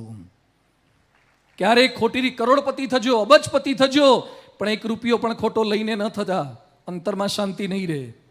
ચાણક્ય 2 પ્રકારના દીવા કરતા હતા. એક સરકારના તેલથી બળતો દીવો અને એક પોતાના તેલ દિવેલથી બળતો દીવો. જ્યારે ઘરનું કામ કરવું હોય ત્યારે પોતાનો દીવો વાપરવાનો, સરકારી કામ કરતી વખતે સરકારનો દીવો વાપરવાનો. અબ્દુલ કલામ સાહેબ રાષ્ટ્રપતિના શપથ વિધિમાં પોતાના પરિવારના સભ્યો તામિલનાડુથી આવ્યા હતા, રામેશ્વરમથી. પરિવારના સભ્યોને આવવા જવાનો ટ્રેનનો ખર્ચો અને રાષ્ટ્રપતિ ભવનમાં રોકાયા ને એ રૂમનું ભાડું પણ કલામ સાહેબે પોતાના પગારમાંથી આપી દીધું. 1 રૂપિયો સરકારનો વાપર્યો નથી. આપણે જરૂરિયાત છે આવા પ્રામાણિક નેતાઓની, પ્રામાણિક અધિકારીઓની, પ્રામાણિક વ્યક્તિઓ, વકીલો હોય, ડોક્ટરો હોય, એન્જિનિયરો હોય, સી હોય, બધા. સરદાર વલ્લભભાઈ પટેલ, આજે વિશ્વના ખૂણે ખૂણે સરદાર પટેલનું નામ પહોંચી ગયું છે. સરદાર વલ્લભભાઈ પટેલ જીવતા હતા ત્યારે એમની હાઈટ કેટલી હતી? આ બાજુ યુવાનો કેટલાક બેઠા છે ને, સરદારની હાઈટ કેટલી હશે? આશરે 5.5 ફૂટના હતા. અને સરદાર અત્યારે કેટલાના થયા? 182 મીટરના થયા. સરદાર 5.5 ફૂટમાંથી 182 મીટરના થયા. હાઈટ વધારવા ખાલી હીલવાળા સેન્ડલ ના પહેરો, ફૂલઅપ્સ કરો ને પુશઅપ્સ કરો ને જીમમાં જાઓ ને હાઈટ વધારવી છે. અમુક ઉંમર થાય ને પછી વર્ટિકલ હાઈટ ના વધે, હોરિઝોન્ટલ વધે, આડા ફટાય. સરદાર ઊભા નીકળ્યા 182 મીટરના થયા. કેમ સરદાર આવું કર્યું? સરદાર છેલ્લી અવસ્થામાં ચશ્મા પહેરતા હતા ને એક બાજુ દાંડી હતી ને બીજી બાજુ દોરી બાંધી હતી સરદારનું બેંક બેલેન્સ 236 રૂપિયા. એક દેશનો નાયબ વડાપ્રધાનને ખાલી 236 રૂપિયા. સરદાર વલ્લભભાઈ પટેલના કપડામાંથી એની દીકરી મણિબેન સાડલા બનાવીને પહેરતા હતા. એક દેશનો નાયબ વડાપ્રધાન 1 રૂપિયાનો ભ્રષ્ટાચાર ન કરે. સરદાર પટેલ આવું જીવન જીવ્યા છે ને એટલે સરદારના સ્ટેચ્યુ પધરાવવામાં આવે છે. બાકી બીજા બધાએ તો પોતાની સેલ્ફી જાતે લેવી પડે. તમે તમારી સેલ્ફી જાતે લો એમાં તમારી મોટપ નથી. લોકો તમારા સ્ટેચ્યુ પધરાવે ને એવું પ્રમાણિક જીવન જીવજો. રાત પડે સુવા જાઓ ને પથારીમાં તારે સંતોષ થવો જોઈએ. એક વ્યક્તિનું 1 રૂપિયાનું પણ મેં ખોટું કર્યું નથી ને ખોટું લીધું નથી, એનું સેટિસ્ફેક્શન બહુ જ મોટું હોય છે. એટલે પ્રમાણિકતા સાથે જીવન જીવવાનું છે. ટ્રાફિકના નિયમોનું પાલન હોય, એની અંદર પણ પ્રમાણિક થવાનું છે. આજે વાતો ખાલી આદર્શની વાતો નથી કરવી, નાની નાની વાતો પણ આપણે શીખવી છે. ધારો કે હેલ્મેટ તો અઘરું વાત છે આપણા માટે તો, પણ સીટ બેલ્ટ. હમણાં ભુજમાં જ હું આવ્યો ને તો એક ભાઈ ગાડીમાં મને બેસાડ્યા, તો હું સીટ બેલ્ટ બાંધવા ગયો, મને કે ના ભુજમાં જરૂર નથી. મને ભુજમાં જ કીધું, બોલો ગાડીવાળાએ. અને હવે છે ને ગાડીમાં સીટ બેલ્ટ તમે ના બાંધો તો ગાડીમાં અંદર બીપ બીપ બીપ થયા કરે. હવે ગાડીને ઉલ્લુ બનાવે છે આપણા લોકો. સીટ બેલ્ટનો આગલો ભાગ આવે ને બક્કલ, એવું નાનું આવડું રેડી રાખે છે અને ગાડીમાં મૂકી લે. ગાડી એમ માને કે આણે બેલ્ટ પહેરે. બેલ્ટ ન હોય, ખાલી બક્કલ હોય. Seat belt it's for our safety, helmet it's for our safety, side speed limit it's for our safety. સરકારને એનાથી શું લાભ છે? આપણે નિયમનું પાલન કેમ ન કરી શકીએ? હમણાં એક ભાઈ ફાકી ખાતા ખાતા બસ ચલાવતા હતા. ફાકી ખાતા ખાતા બસ ચલાવતા હતા અને પછી થૂકવા ગયા. આપણા ત્યાં મેં પહેલી વાર ગુજરાતમાં આવું જોયું છે. મર્સિડીઝ જતી હોય અને તોય આ બાજુનો ડ્રાઈવર બાજુનો દરવાજો ચાલુમાં ખુલે. આપણને લાગે ચાલુમાં ડ્રાઈવર બાજુનો દરવાજો કેમ ખુલ્યો? પછી વાંકા વળીને કેસર જળનો અભિષેક કરે. હમણાં અમે નેપાળ ગયા હતા, તો નેપાળમાં એક જગ્યાએથી પસાર, બુટોલપુર ને બધે નીકળીને પસાર થતા હતા. એક જગ્યાએ પછી ઊભા હતા, થોડી વાર પેટ્રોલને ભરાવાનું હતું. ત્યાં એક ત્યાંનો ગુરખો, ત્યાંનો લોકલ નેપાલી માણસ, પેલી હાથમાં ઘસવાનું આવે ને 120 ને 135નું માવો ફાકી, એ આમ કરતો કરતો આવ્યો. એટલે મને આશ્ચર્ય થયું, સારું નેપાળમાં આવું ચાલે છે? એટલે મેં એને નજીક બોલાવ્યો, ઇધર આતો. મને કે બાબાજી લેંગે? લેંગે નહીં, હમુરદા લઈ લેંગે. એ તો આ ખાય એવા બાવા નથી, લઈ લે એવા છે આ તો વ્યસનના. બધું હમે તો નહીં ચાહીએ, લેકિન તું બતા કે नेपाल में डिलक्स पान हाउस है, नकलंग पान सेंटर, खेटला पानीचा, આવું બધું કંઈક ચાલે છે તમારે ત્યાં? મને કે નહીં यहाँ पर ऐसा कुछ पान फाकी नहीं मिलता. तू कहाँ से लाया? मैंने कि अभी गुजरात से एक गाड़ी आई थी. गुजरात से एक गाड़ी आई थी, मैंने उनको साइड बताई तो उन लोगों ने मुझे गिफ्ट में दिया और बताया कि बड़ी अच्छी चीज है, तू रोज खाना. गुजरात वाला नेपाळની પથારી ફેરવીને આવે છે, બોલો. ત્યાં જઈને બીજાને બગાડી આવે છે. તો હિન્દુસ્તાન કૈસે ચલે? આપણી પ્રમાણિકતા, આપણે જીવન સાથે જીવવાનું છે. એટલે ત્રીજો પ્રિન્સિપલ છે પવિત્રતા. પહેલું છે પ્રવીણતા, બીજું પ્રમાણિકતા, ત્રીજું પવિત્રતા. One man's purity can save the whole world. એક પવિત્ર માણસ, કોઈ હોશિયાર ન પણ હોય, પણ પવિત્ર હશે ને એનો પ્રભાવ આજીવન પડશે. બોટ્સવાના દેશમાં અમે જઈ આવ્યા છીએ. બોટ્સવાનામાં ગેબ્રોનમાં આપણું મંદિર છે. 25 લાખની વસ્તી છે અને 7 લાખને એઇડ્સ છે. 7 લાખની પ્રજાને એઇડ્સ છે બોટ્સવાના દેશમાં. હીરાની ખાણો છે, સોનાની ખાણ છે, પણ એઇડ્સ આટલા બધાને થયો છે. આપણા ભારતને કઈ દિશામાં આપણે લઈ જવું છે? ભારતને આવું બનાવવું છે? હમણાં રાજકોટના જેલર છે બન્નો મેડમ, બન્નો જોશી, ડીએસપી લેવલની બાઈ છે. એના પતિ અમદાવાદના ચેરિટી કમિશનર થયા એડિશનલ, એટલે એની બદલી થઈ. પહેલાં મંદિરે મળવા માટે આવ્યા. એટલે મેં એને પૂછ્યું, વાત કરતા હતા કે મારી પત્ની કે સ્વામી રાજકોટની આખી જેલ સંભાળે છે. તું રાજકોટ જેલમાં કેટલા 500-700 કેદી હશે? મને કે 1900 છે. રાજકોટ જેલમાં 1900 કેદી. બધું વાહ, વિકાસ થયો, પ્રગતિ થઈ, ડેવલપમેન્ટ થયું. મને કે સ્વામી હજી નાની પડે છે. એટલે જામનગર રોડ ઉપર એમ્સ આવ્યું, ખંડેરી સ્ટેડિયમ આવ્યું ને, ત્યાં બીજી 200 એકર જમીન લઈ અને મોટી જેલ બનાવવાનું સરકાર વિચારે છે. ગુજરાત પ્રગતિના પંથે છે. 200 એકરની જમીનની અંદર તમારે જેલ બનાવવી પડે તો અપવિત્રતાનો વધારો થાય છે.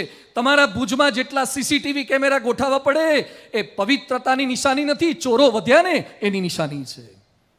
સીસીટીવી કેમેરા વગર પણ માણસો કામ કરી શકે. કર્યું છે ખોટું નથી, ક્રાઇમ પકડવા માટે જરૂરી છે, કરવું જ જોઈશે. પણ કોઈ તમને જોતું ના હોય. કબીરજીએ લખ્યું છે, ચીટી કે પાઉં મેં ઝાંઝર બજતા હૈ વો ભી મેરો સાહિબ સુનતા હૈ. ચીટી એટલે કીડી, કીડીના પગ કેવડા, પગમાં બાંધેલું ઝાંઝર કેવડું, અને એ વાગે અને ભગવાનને સંભળાય તો તમે તમારા ઘરમાં બંધ કરી, રૂમ બંધ કરીને આગુ પાછું વેબ સિરીઝો કે બોગસ વેબસાઇટો જોવો છો, ભગવાનને ખબર નહીં પડતી હોય? આગુ પાછું ખાઓ છો કોઈકના રિસેપ્શનમાં જઈને, કે બિઝનેસ ટ્રીપ માટે મલેશિયા ને હોંગકોંગ ને સિંગાપુર જાઓ છો ને ઘેર એમ કહો છો કે બિઝનેસ ટ્રીપ માટે ગયા હતા, અને આગુ પાછું પીને આવો છો, ખબર નહીં પડતી હોય? ભગવાન બધું જ જાણે છે. મર્યા પછી જેવા ઉપર જઈશું ને, ભગવાન આપણને કંઈક પનિશમેન્ટ કરશે કે આવું કેમ ખાધું તું, પીધું તું કેમ? એ કે ના ભગવાન, એ કે ગણેશ વિસર્જનમાં તું પી ગયો તો થોડું, એ કે ગણપતિને બેહાડ્યા ત્યાં સુધી ડાયો હતો, પણ ગણપતિ જેવા ઊભા થયા અને પછી તે શરૂ કર્યું તું, એ કે ના ભગવાન મેં નહોતું કર્યું. ભગવાન કે કાઢ વિસર્જનની વિડીયો, ટ્રેક નંબર 3 યાદ રાખજો રાહુલભાઈ, હું તો એમના વિશે ખાલી વાત કરું છું. પણ આપણે બધાએ પવિત્રતા સાથે જીવન જીવવાનું છે. ભારતની અંદર 40 કરોડ વ્યસની છે, 40 કરોડ વ્યસની. રોજનું 2000 કરોડનું વ્યસન થયું, મહિને 60,000 કરોડ, અને એક વર્ષનું 7,20,000 કરોડનું વ્યસન, 7,20,000 કરોડનું વ્યસન. આવી 17 ધંધા યોજનાઓ થઈ જાય, અબજો રૂપિયા આપણા વ્યસનની અંદર જતા રહે છે. અને હવે મા બાપ તરીકે ચેતતા રહેજો, હવે ડ્રગ્સ ઘૂસી ગયું છે અને તમારી બાજુથી જ અમારી બાજુ આવે જ પાછું. આ કચ્છની બોર્ડરો પર જ પકડાય છે, મુંદ્રા ને કંડલા ને બધે પકડાય છે. ઘરો ઘર નહીં, અત્યારે કોલેજોમાં અને સ્કૂલોમાં ડ્રગ્સ સ્ટાર્ટ થઈ ગયા. નામાંકિત કોલેજોમાં ડ્રગ્સ લેવા માંડ્યા છે. કઈ દિશામાં ઉડતા પંજાબ જેવી હાલત આપણી થઈ શકશે જો આ ડ્રગ્સને અટકાવ્યું નહીં તો. બહુ જ પરિસ્થિતિ ખરાબ થશે. તો બીડી, ગુટકા, ફાકી, તમાકુ, અને એમાં આ ડ્રગ્સ લેવલે પહોંચી ગયા. એક ઉદ્યોગપતિ, મેટોડામાં એની ફેક્ટરી છે, 300 માણસો કામ કરે છે, એ મારી પાસે આવ્યા. મને કે સ્વામી, મારો દીકરો હુકો પીતા પકડાયો, 8 વર્ષનો છોકરો હુકો પીતા પકડાયો. મને કે મારી મેટોડામાં ફેક્ટરી છે, 300 માણસો કામ કરીને 25 દેશમાં મારી પ્રોડક્ટ જાય છે, પણ આ પ્રોડક્ટ રાજકોટમાં બતાવવા જેવી રહી નહીં. આ ઘરમાં જે જન્મી છે પ્રોડક્ટ બગડી ગઈ. તમારી હાજરીમાં દીકરા દીકરી જુદા છે અને ગેરહાજરીમાં થોડાક જુદા છે. એટલે અહીંયા બેઠેલા બધાને મારી વિનંતી છે, નિર્વ્યસની જીવન જીવવાનો સંકલ્પ કરીને ઊભા થજો તો ગણપતિની સ્થાપના સાચી થઈ શકે. એમાં બધું ખલાસ થઈ જાય છે. કેન્સર થાય ને, રેડિયેશન ને, કિમોથેરાપી ને, અહીંયા છાતીમાં કાણા પાડવાના ને બધું જ કરવાનું, પણ કેટલાક લોકો સુધરતા જ નથી. એકવાર એક ભાઈના ઘરે મેં ગયા, એટલે બાળક અમારી પાસે આવ્યો. મને કે સ્વામી, મમ્મીએ કેવડાવ્યું છે, પપ્પા ગુટકા ખાય છે, છોડાવો. એટલે મેં પેલા ભાઈને પૂછ્યું, બધું ખાઓ છો? મને કે પહેલાં તો નહોતું કેવું, પણ હવે પેપર ફૂટી ગયું, ઘરવાળીએ કેવડાવી દીધું એટલે ખાઉં છું. બધું હાથમાં પાણી લો. એટલે એણે તરત હાથ ધર્યો.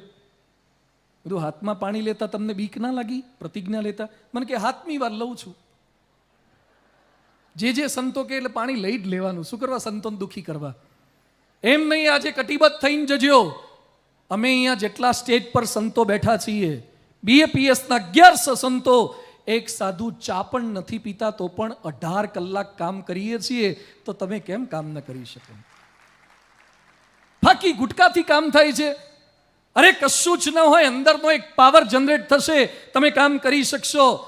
અમે લોકો એકના એક પરિવારના એકના એક દીકરાઓ, અમે 250 જણા મા બાપના એકના એક દીકરા છીએ. 250 સંતો મા બાપના એકના એક દીકરા છે.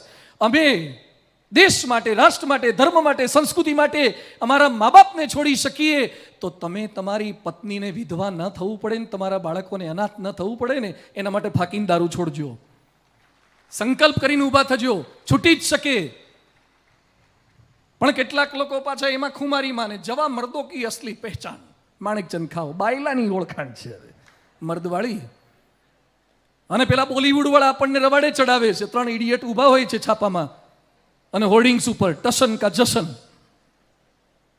ટશન કા જશન. જુબા કેસરી, જા જુબા વાળી. હવે આખો દેશ કેસરી કરી નાખ્યો, રોડ કેસરી કરી નાખ્યા, સંડાસ બાથરૂમ કેસરી કરી નાખ્યા. શું જુબા કેસરી?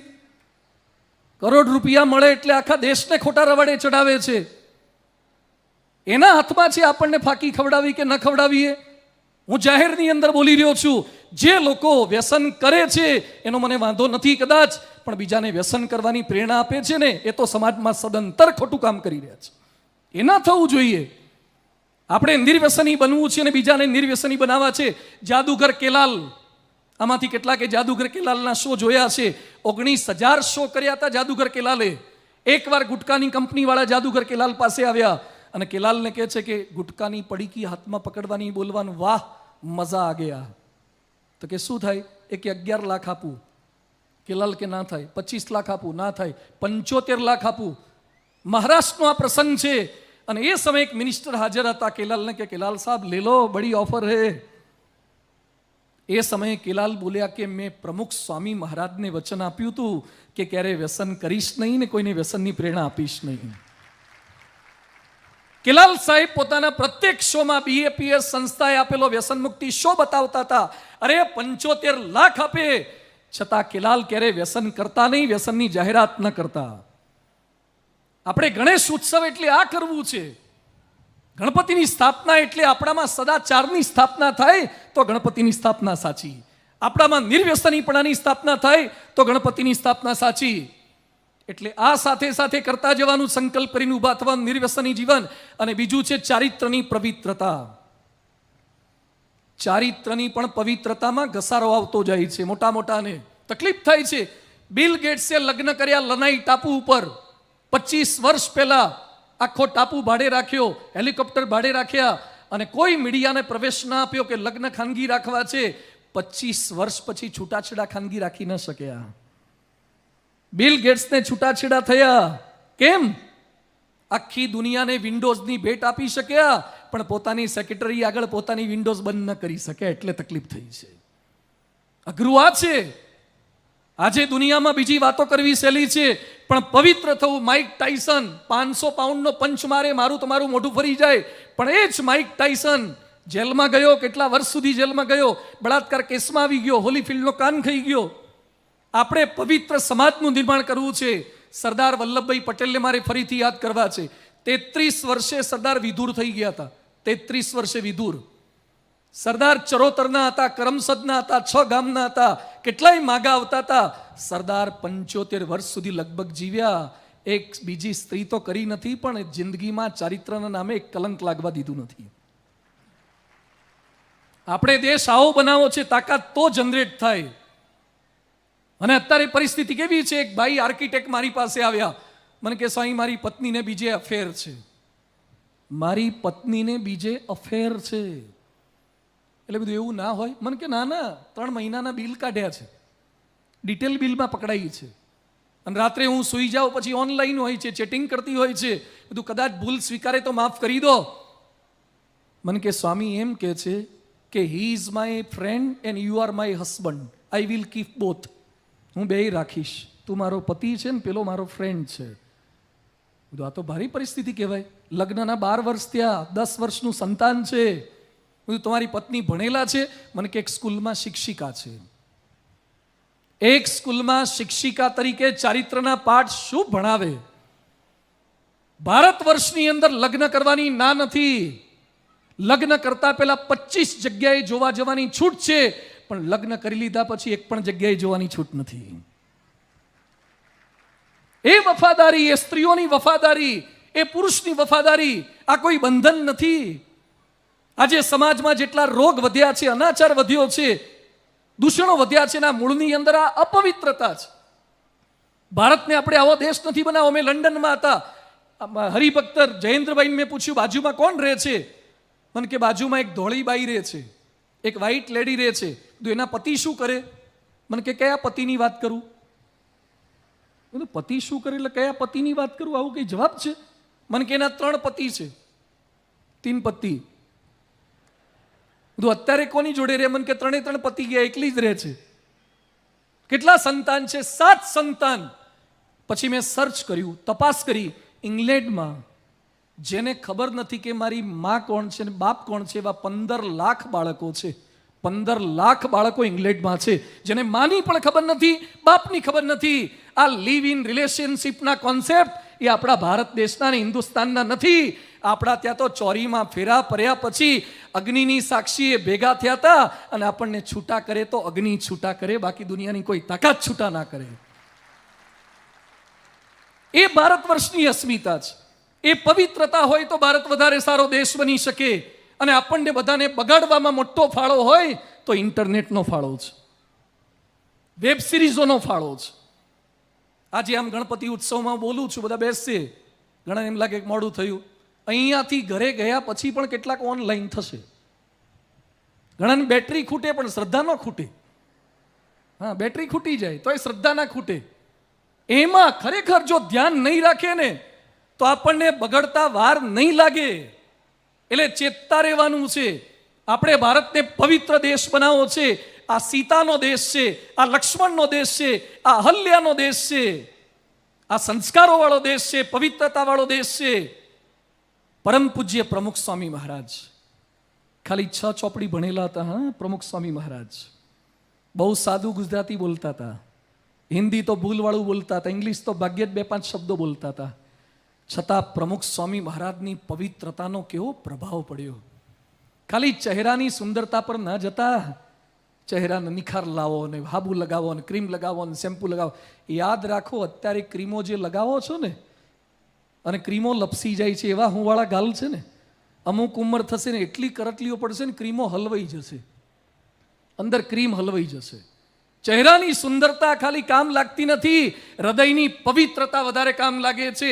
જે વાળના પટિયા માટે મહેનત કરીએ છીએ ને એ વાળ તો વહેલા હળગી જવાના અગ્નિ સંસ્કારમાં. 6 પોકેટ જીન્સ પહેરો. હમણાં એક ભાઈના ઘરે મેં ગયા, સોનીના ઘરે પધરામણી. એના છોકરા બહુ પૈસાદાર ઘર, બંગલો મોટો, એના બંને છોકરાના પેન્ટમાંથી ઢીચણ બહાર આવી ગયા હતા. બંને છોકરાના પેન્ટમાંથી ઢીચણ બહાર આવી ગયા હતા. એટલે મેં એને પૂછ્યું કે આટલી બધી મંદી છે, ધંધામાં આટલું બધું રિસેશન આવ્યું છે, ખરાબ ચાલે છે. મને કે કેમ આવું કહો છો સ્વામીજી? મેં કીધું છોકરાઓને ફાટેલા લુગડા પહેરાવો છો. મને કે મોંઘામાં મોંઘા છે. પહેલા જેની પાસે પૈસા નહોતા એ ફાટેલા પહેરતા હતા, આજે જેને આબરૂ નથી ને એ ફાટેલા પહેરે છે. સારા કપડાં પહેરો હું ના નથી પાડતો, પણ તમારા અંગ દેખાય એવા ફાટેલા પહેરવા ને એ ભારતીય સંસ્કૃતિને સ્વીકાર્ય નથી અને ભારતીય સંસ્કૃતિને માન્ય નથી. હિન્દુસ્તાન શરીર બતાવવા વાળો દેશ નથી, હિન્દુસ્તાન સંસ્કાર બતાવવા વાળો દેશ છે. આપણે શરીરથી કેવા લાગીએ છીએ આપણે બતાવતા નથી, સંસ્કારથી કેવા લાગીએ છીએ બતાવીએ છીએ. પ્રમુખ સ્વામી ભગવા કપડાં પહેરતા હતા, પણ એમનો પ્રભાવ કેવો પડ્યો. રાષ્ટ્રપતિએ પુસ્તક લખ્યું, અબ્દુલ કલામ સાહેબે પુસ્તક લખ્યું પ્રમુખ સ્વામી મહારાજ પર. એક રાષ્ટ્રપતિ એક હિન્દુ સંત પર પુસ્તક લખે, એક એરોનોટિકલ એન્જિનિયર 6 ચોપડી ભણતી વ્યક્તિ પર પુસ્તક લખે, એક સાયન્ટિસ્ટ એક હિન્દુ વ્યક્તિ પર પુસ્તક લખે, એવી વિશ્વની પ્રથમ ઘટના હોય તો પ્રમુખ સ્વામી મહારાજ પર પરાત્પર પુસ્તકની ઘટના છે. કારણ કે એમની પવિત્રતા છે. આપણે બોલી બોલીને થાકી જઈએ તો એ કોઈને બીડી છોડાવી શકતા નથી. અને આ સ્ટેજ પર આ સંતો બેઠા છે, ભણેલા ગણેલા સુખી સંપન્ન પરિવારના, પોતાના મા બાપને પરિવારને છોડીને બેઠા છે. આવા 1100-1200 સંતો છે. આ તો ખાલી સેમ્પલ છે, ગોડાઉન સારંગપુરમાં છે. આવા ભણેલા ગણેલા સંતોનો સમાજ જે તૈયાર કર્યો છે, આ એમની પવિત્રતાથી કામ થાય છે. આજે પરમ પૂજ્ય મહંત સ્વામી મહારાજ, એમની પવિત્રતા બહુ જ ઓછું બોલે છે. કોઈ પ્રવચનકાર નથી, કોઈ ગાયક નથી, કોઈ વાદક નથી, કલાકાર નથી, કથાકાર નથી, છતાં પણ પરમ પૂજ્ય મહંત સ્વામી મહારાજના દર્શને આવતા દરેકનું હૃદય પરિવર્તન થાય, કારણ કે એમની પવિત્રતા છે. તો આપણા જીવનની અંદર એ પવિત્રતા હોવી જોઈએ, પ્રતિબદ્ધતા હોવી જોઈએ. Work with positivity. પોઝિટિવિટી સાથે કામ કરું છું. ભારતના લોકો શું બોલે છે કે આપણા દેશમાં ભગવાન સ્વયં આવે ને તો એ સુધારો ન થાય, કે આમાં ન સુધારો થાય. સ્વામી તમે બહુ વાતો કરો છો, આ બહાર નીકળ્યા પછી એવા ને એવા થઈ જાય છે, જૈસે થે ધોયેલા મૂળા જેવા. પણ આશા રાખો થશે. ભારતમાં રોડ રસ્તા આવા કલ્પના કરી શકતા હતા? ભારતના સેટેલાઇટ લોન્ચિંગ પેડ પરથી વિશ્વના દેખો પોતાના સેટેલાઇટ છોડે એવું આપણે કલ્પના કરી શકતા હતા? અરે થયું. વર્લ્ડ બેંકમાં કે વર્લ્ડના સારી સારી પોસ્ટ ઉપર ભારતના માણસો ગોઠવાવા લાગ્યા છે. અત્યારે ભારતનો સુવર્ણ કાળ ચાલી રહ્યો છે, સુવર્ણ કાળ. અને આવનારા વર્ષોની અંદર ભારત હજુ મોટી ઊંચાઈ પર પહોંચવાનું છે. એટલે બધા જ પ્રતિબદ્ધ થઈએ, પોઝિટિવ થઈએ. થઈ જ શકે, કામ થશે, ભારતનું સારું થશે. હજુ તો આવનારા દિવસોમાં $1 બરાબર $100 થાય ને એવું આપણે કરી બતાવવું છે. $1 બરાબર $100 થવું જોઈએ. અમેરિકાના વડાપ્રધાન જો બાઇડન ભારતના બનાવેલા મોબાઈલ વાપરે ને અને ભારતની બનાવેલી ગાડીઓ વાપરે એવું આપણે કરી બતાવવું છે. આપણા કચ્છ ભુજની અંદર કામ કરવા માટે વિશ્વના લોકો ધોળિયાઓ આવે એવું આપણે કરી બતાવવું છે ને થયું છે. આપણા રણોત્સવમાં પહેલા કોણ આવતું હતું ને હવે કોણ આવતું થઈ ગયું? રણમાં પહેલા કોણ આવતું હતું? અરે રણોત્સવમાં વિદેશીઓ આવતા થઈ ગયા અને હવે તો ભુજે ભુજિયો ડંગર પણ શણગાર્યો છે. સ્મૃતિવન ત્યાં ઊભું કરે છે. વડાપ્રધાન એનું ઉદ્ઘાટનને કરીને ગયા છે અને આગામી મહિનાઓની અંદર એ શરૂ થશે. ભુજની પ્રજામાં એમાં તાકાત છે. હમણાં જ પુષ્પદાનબેન બધા બેઠા હતા, વાત કરતા હતા. ભુજની પ્રજા સાહસિક પ્રજા છે. હું જોતો હતો, ખરેખર મને આનંદ થયો. હમણાં જ અમે પેલું લાઈફ હેલ્થ કેર જેવું છે એના પર તિરંગો જોયો, એલઈડીમાં તિરંગો. તમે તો કદાચ જોયો જ હશે. આજે મારે ભુજવાસીઓને અભિનંદન આપવા ઘટે છે કે રાજકોટની 20 લાખની વસ્તીમાંથી એક પણ બિલ્ડિંગ પર ભુજમાં તિરંગો છે એવો લાગ્યો નથી. અદ્ભુત તિરંગો લગાવ્યો છે. ખૂબ સરસ રીતે બધાએ કર્યું છે. બધાના મનની અંદર આ અસ્મિતા જગાવી છે. એટલે પાંચમી વાત એ છે અસ્મિતા. દેશમાં રહીએ છીએ તો અસ્મિતા સાથે જીવન જીવવાનું છે. થઈ શકે જાપાન જેવો ખોબા જેવડો દેશ અને બુલેટ ટ્રેન આપણને આપે. ખોબા જેવડો દેશ અને બુલેટ ટ્રેન આપણે એની પાસેથી લેવી પડે છે. આપણે અસ્મિતા નથી એટલે આ પરિસ્થિતિ થાય. સુભાષચંદ્ર બોઝને બધા ઓળખો છો. આઈસીએસની પરીક્ષા આપતા હતા કલકત્તામાં પ્રેસિડેન્સી કોલેજમાં. ધ્યાનથી સાંભળજો, બહુ સુંદર પ્રસંગ છે. એમાં પરીક્ષામાં એક વાક્યનું ભાષાંતર કરવાનું હતું ઇંગ્લિશમાંથી બેંગોલીમાં. સેન્ટેન્સ શું હતું? Indian soldiers are generally dishonest. ભારતીય સૈનિકો મોટે ભાગે અપ્રમાણિક હોય છે. એટલે સુભાષચંદ્ર બોઝ એમ બોલ્યા કે આ વાક્ય ખોટું છે. એટલે સુપરવાઇઝર કે ખોટું નથી, છપાઈ ગયું એ છપાઈ ગયું, હવે આનું તું ભાષાંતર કરી દે. સુભાષચંદ્ર બોઝ કે છે વાક્ય બદલી નાખો. એના મિત્રો કે લખી નાખ, માથાકૂટમાં ના પડીશ, 99 માર્કનું બીજું લખ, 1 માર્કમાં શું કંટાળો માથાકૂટ કરે છે. સુભાષચંદ્ર બોઝ કે છે આ સિલેબસમાંથી બદલો, આ ના આવવું જોઈએ. એટલે સુપરવાઇઝર ત્યાંનો અંગ્રેજ હતો. Done is done, it can be undone if you go to London. કોઈ જ ફેરફાર નહીં થાય. સુભાષચંદ્ર બોઝે પેપર ફાડી નાખ્યું અને ફાડ્યા પછી સુપરવાઇઝર અંગ્રેજ હતા એના મોઢા પર નાખ્યું. એ જિંદગી હે કોમ કી તું કોમ પર લૂંટાએ જા, ખુશી કે ગીત ગાએ જા. હું ભારત માટે જન્મ્યો છું ને ભારતનું ખરાબ લખી નહીં શકું, વાંચી નહીં શકું. જેણે પરીક્ષા આપીને માર્ક લાયા ને એના ફોટાને નામ ભૂસાઈ ગયા અને જેને ચાલુ પરીક્ષાએ પેપર ફાડીને ફેંકી દીધું હતું ભારતની અસ્મિતા માટે, એ સુભાષચંદ્ર બોઝની મૂર્તિઓ પધરાઈ દીધી ને પાર્લામેન્ટ હાઉસમાં પધરાયા, સામે ત્યાં પધરાયા. આપણે અસ્મિતા સાથે કામ કરવું છે. વિવેકાનંદ સ્વામી, જે વિવેકાનંદ સ્વામી શિકાગોમાં પ્રવચન કરીને પાછા આવતા હતા અને કેટલાક ધોળા લોકો ત્યાં હતા અને કેટલાક વિધર્મીઓ ત્યાં હતા, બોટની અંદર બેઠા હતા અને ખરાબ બોલવા લાગ્યા કે તમારો ભારત તો આવો દેશ છે, ભારતના ભાગવત આવું, ભારતનું રામાયણ આવું. વિવેકાનંદ સ્વામી કે શાંતિ રાખો, અમે જે કરીએ છીએ સાચું સારું કરીએ, તમે ન માનો તો કંઈ નહીં. છતાં પણ ટીકા કરી. વિવેકાનંદ સ્વામી હાઈટ બોડીવાળા હતા, બંનેને બગલમાં દબાયા. વિવેકાનંદ સ્વામીએ બંનેને બગલમાં દબાયા ને કે હવે ભારત માટે એક શબ્દ ખરાબ બોલશો ને તો ઉંચકીને પાણી નાખી દઈશ. મારે એક વાક્ય આપ સૌનું કહેવું છે, ભારતે કોઈને હેરાન કર્યા નથી, પણ હવે ભારતવાળા અમે જાગી ગયા છે, કોઈનાથી હેરાન થવાના નથી. અમે કોઈનું લેવામાં માનતા નથી, અમે કોઈના પર હુમલા કરતા નથી, પણ કોઈ અમારા પર હુમલા કરે ને તો અમે ચૂપ પણ રહેવાના નથી. ભારત જાગી ગયું છે, ભારત પાસે એ તાકાત છે. કેમ ન કરી શકીએ આપણે? આપણે બધાએ કરીને બતાવવું છે. તો એક ભારતની અસ્મિતા અમુક ધર્મના લોકો માટે, એના દેવ માટે, એના ભગવાન માટે કોઈક સહેજ બોલે અને કેવી ઘટનાઓ થવા લાગે છે. દુઃખ સાથે મારે કહેવું પડે છે, હિન્દુ દેવી દેવતાની ટીકા હિન્દુઓ જ કરી રહ્યા છે. હિન્દુ સંતોની ટીકા હિન્દુઓ જ કરી રહ્યા છે.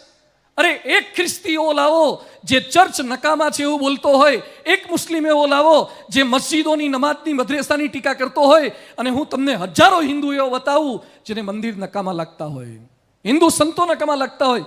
કેમ અસ્મિતા નથી આપણી હિન્દુત્વની? આપણા ધર્મની અસ્મિતા આપણા હૈયામાં ઉજાગર રહેવી જોઈએ. તો ભારત ચાલે, તો હિન્દુસ્તાન ચાલે. અને છઠ્ઠો મુદ્દો છે એકતા.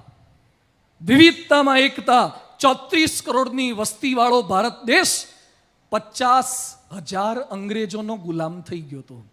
ધ્યાનથી સાંભળજો, ઇતિહાસ વાંચ્યો ન હોય તો ભારતની વસ્તી 34 કરોડ હતી અને 50,000 અંગ્રેજો આપણને ગુલામ બનાવી ગયા. અરે પ્લાસીના યુદ્ધ વખતે આપણે જીતી ગયા હોત, પ્લાસીના યુદ્ધ વખતે જ. પરંતુ સિરાજ ઉદ્દૌલાના, મીર જાફર અને યાર લતીફને રોબર્ટ ક્લાઇવે ફોડ્યા, અંદર અંદર ટુકડા કરાવડાયા. અંગ્રેજોની નીતિ હતી ડિવાઈડ એન્ડ રૂલ, અને ભારત ગુલામ થયું. આજે મારે આપ સૌ કોઈને કહેવું છે કે વિદેશીઓએ આપણને ઝઘડાયા છે અને પછી રાજ કર્યું છે. આપણને કોઈ ઝઘડાઈને ફાવી જાય એવું થવા ન દેતા. બધા ભલે અલગ અલગ જ્ઞાતિના હોઈએ, પણ યાદ રાખજો, वो कालखंड में याद करे जब बटे हुए थे जाति में, पराधीन यह देश हुआ, वह गांव मिला था छाती में. હવે ધ્યાનથી સાંભળજો, હિન્દી કવિએ સરસ શબ્દો લખ્યા છે. हिंदू विघटन के कारण ही, हिंदू विघटन के कारण ही परतंत्र रहे हम सदियों तक, अगर अभी न हम चेते फिर करो तैयारी जन्मों तक. આપણે જો ફરીથી ભેગા ન થયા તો ફરીથી ગુલામ થઈશું. તમે પટેલ હો, વાણિયા હો, બામણ હો, દરબાર હોય, હરિજન હોય, કોઈ પણ જ્ઞાતિના હો, બધાની જ્ઞાતિ સારી છે. કોઈ જ્ઞાતિ ઊંચી નથી, કોઈ જ્ઞાતિ નીચી નથી, પણ અંદર અંદર ઝઘડા ન થવા જોઈએ. આપણા બધાની અંદર એક રક્ત વે છે, આપણા બધાના ભગવાન એક છે. તો શા માટે અંદર અંદર જ્ઞાતિના ઝઘડા, શા માટે આપણે વિખાઈ જઈએ છીએ? વિભેદન એ ભારતનું નીતિ નથી. આપણે એક થઈને ભારતને જીતવાનું છે, એક થઈને આગળ અપાવવાનું છે, પ્રગતિ કરાવડાવવાની છે, અને પરિવારમાં એકતા. આજે ગણપતિનો પરિવાર જોઈએ છે ને, શિવ પાર્વતી ને ગણપતિ, વિશ્વનો એકમાત્ર એવો પરિવાર હશે કે પરિવારના 4 સભ્યોની પૂજા થતી હોય. શિવજીની પૂજા થાય, પાર્વતીની પૂજા થાય, ગણપતિની પૂજા થાય ને કાર્તિકેયની પણ પૂજા થાય. આજે સંકલ્પ કરીને ઊભા થજો કે ગણપતિમાંથી પ્રેરણા પ્રાપ્ત કરવી છે. મારા પરિવારના 4 સભ્યો પણ આવા પવિત્ર થવું છે, આવા પ્રમાણિક થવું છે, આવા અસ્મિતા સભર મારે થવું છે. તો આ અસ્મિતા આપણા હૈયામાં ઉજાગર થવી જોઈએ, એકતા. એક વિનંતી આપ સૌને મારે એ પણ કરવી છે કે થોડોક સમય તમારા બાળકોના સંસ્કાર માટે ને એકતા માટે ફાળવજો. આજે છૂટાછેડાનું પ્રમાણ બહુ વધવા લાગ્યું છે. પહેલા મારી પાસે અઠવાડિયામાં 2-3 છૂટાછેડા આવતા હતા, અત્યારે રોજના 2 છૂટાછેડાની એવરેજ છે. બહુ તેજી છે, બહુ છૂટાછેડાની ઘટનાઓ વધવા લાગી છે. અમદાવાદમાં એક છોકરી પોલીસ સ્ટેશને ફરિયાદ કરવા માટે ગઈ. પોલીસ કે બેન શું તકલીફ છે, કોના વિરુદ્ધ ફરિયાદ કરવી છે? એ કે મારા પતિ વિરુદ્ધ. કેમ? એ કે મને ઘરમાં પોતું મારવાનું કીધું. અલા, ઘરમાં પોતું મારવાનું કીધું, એમાં ફરિયાદ કરવાની? એ કે કેમ પોતું ના મારો? એ કે હું MBA થયેલી, અને MBA થયેલી પોતું મારે? MBA થયેલા પોતાના ફેરવે, પથારી ફેરવે. ભણેલા ગણેલા પરિવારમાં પણ છૂટાછેડાની ઘટના બહુ જ વધવા લાગી છે. કરોડો રૂપિયા. અમારે ત્યાં એક લગ્ન થયા, એક ભાઈના, એના દીકરાના લગ્ન થયા. 8,000ની ડીશ, સોરી 8,000ની કંકોત્રી, 8,000ની કંકોત્રી, 18,000ની ડીશ. ભાઈ ફ્રેન્ડ્સ ગ્રુપ વાળા રાહુલભાઈ, છેલ્લા દિવસે જમાડો છો ને તમે? તમારા વતી જાહેરાત કરી દીધી મેં, તમે મને કીધું હતું એટલે છેલ્લા દિવસે જમાડે છે. 18,000ની ડીશ આમણે ખવડાવી હતી. એટલે તમારે આ તો વિચારવું હોય તો વિચારતા ફાવે. 18,000ની ડીશ. જ્યારથી મેં સાંભળ્યું ત્યારથી મને પ્રશ્ન થયો, ઘરે ખવડાવ્યું શું હશે? 18,000ની ડીશ, અને વર કન્યા માટેના રૂમ નહીં, સગાવાલા જેટલા આવ્યા એ બધાને 6 લાખ એક રાતનું ભાડું એવા રૂમમાં રાખ્યા. 6 લાખ ભાડાવાળા. આવા હું અનેક પૈસાદારોના લગ્નનો પણ સાક્ષી છું, અને એના છૂટાછેડાનો પણ સાક્ષી છું. તમે એમ ન માનતા કે ભવ્યતાથી લગ્ન કરી લીધા. અરે ડીજે વગાડ્યા હોય ને એ બીજે જાય છે,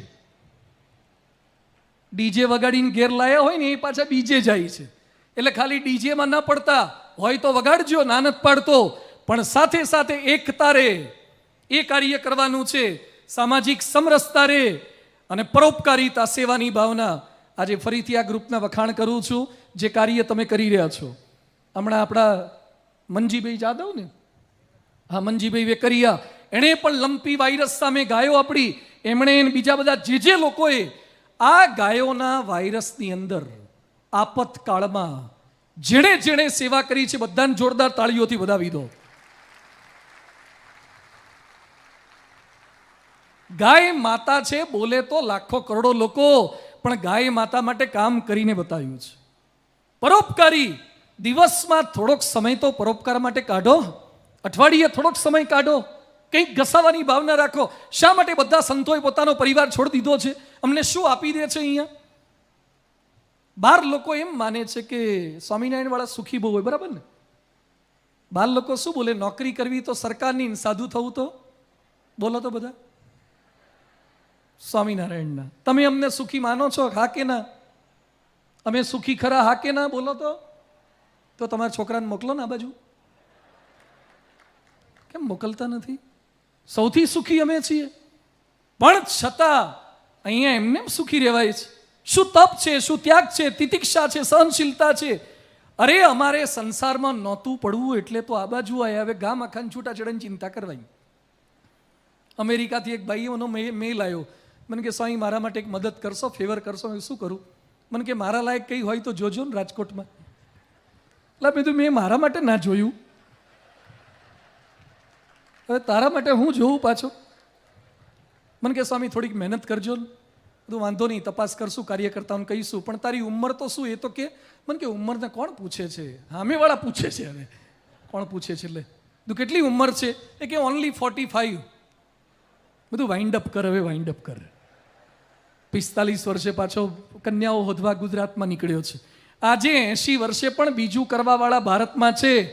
જ્યારે 20-22 વર્ષે ડૉક્ટર એન્જિનિયર થઈને ભગવા કપડાં પહેરી લે છે ને BAPSમાં, આ પ્રમુખ સ્વામી મહારાજનો ને મહંત સ્વામી મહારાજનો પ્રભાવ છે. આ ભારત વર્ષની અસ્મિતા છે.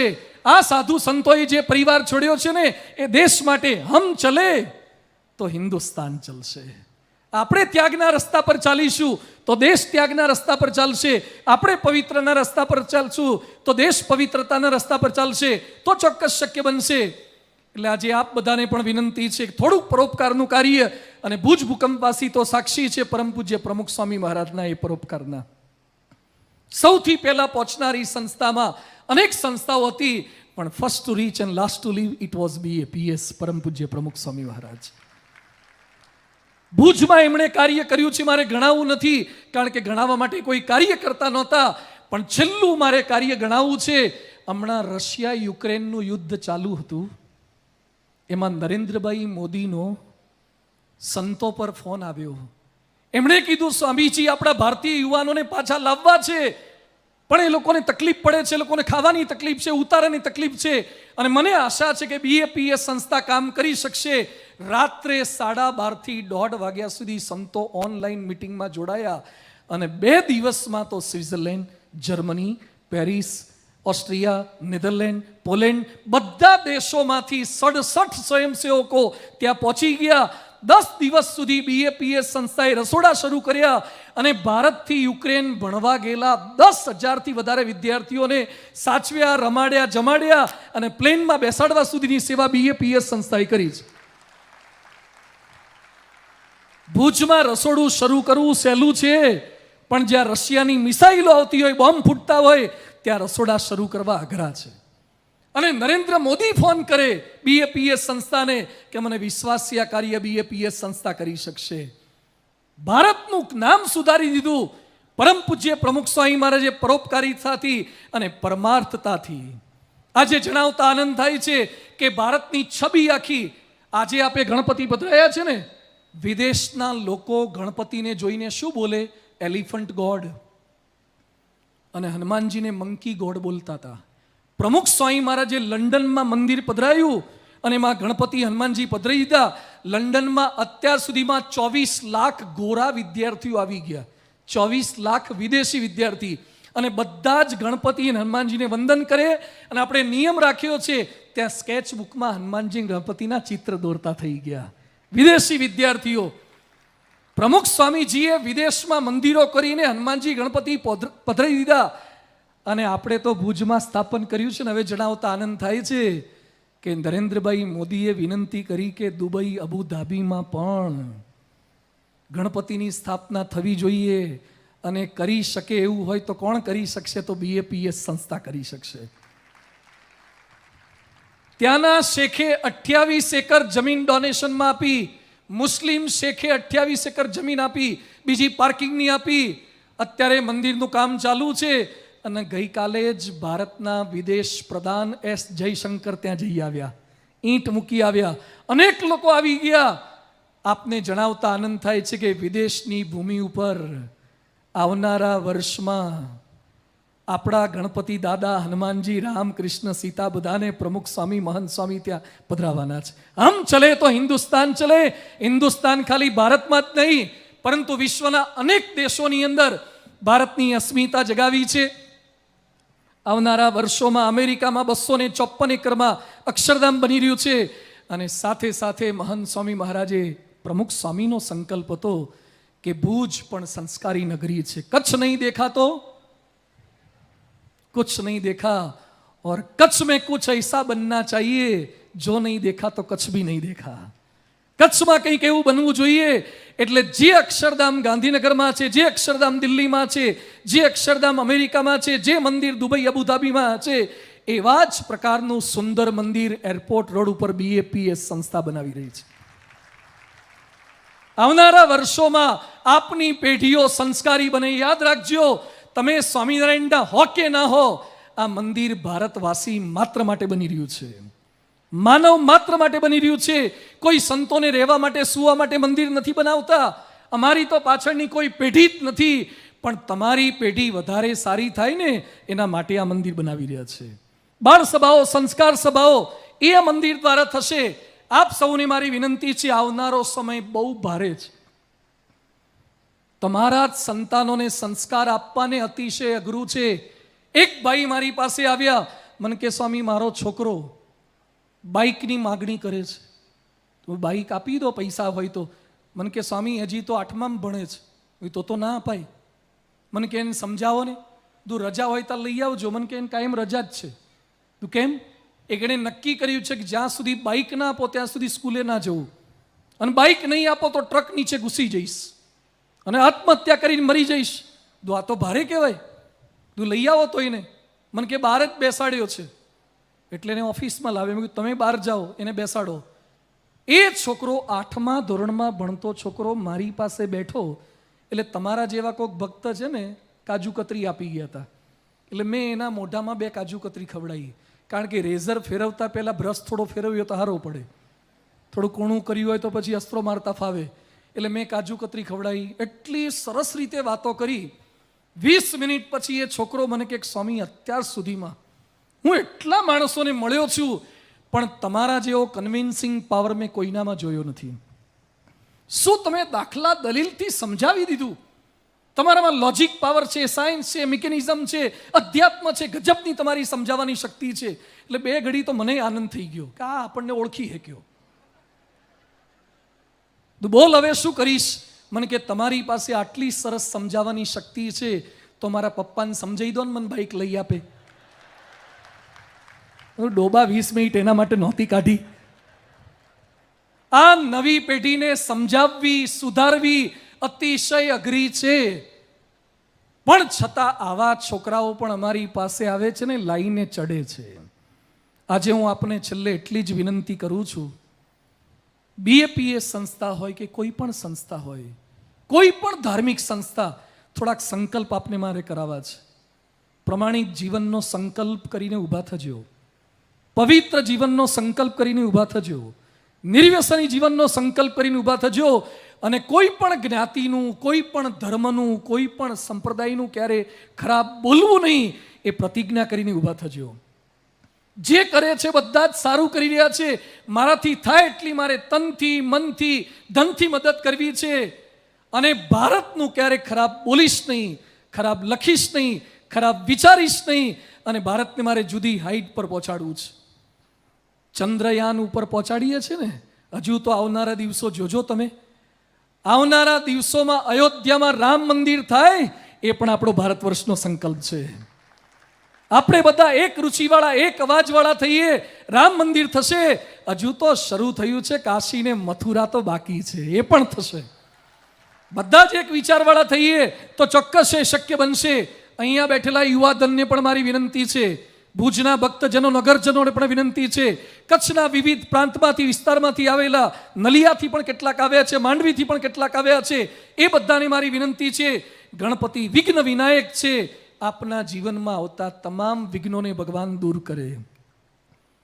આપ નોકરીમાં, ધંધામાં, પરિવારમાં પ્રગતિ સાધી શકો. વિઘ્નેશ્વરાય વરદાય સુરપ્રિયાય, એ વિઘ્નેશ્વરના ચરણોની અંદર આપણે પ્રાર્થના કરીએ છીએ.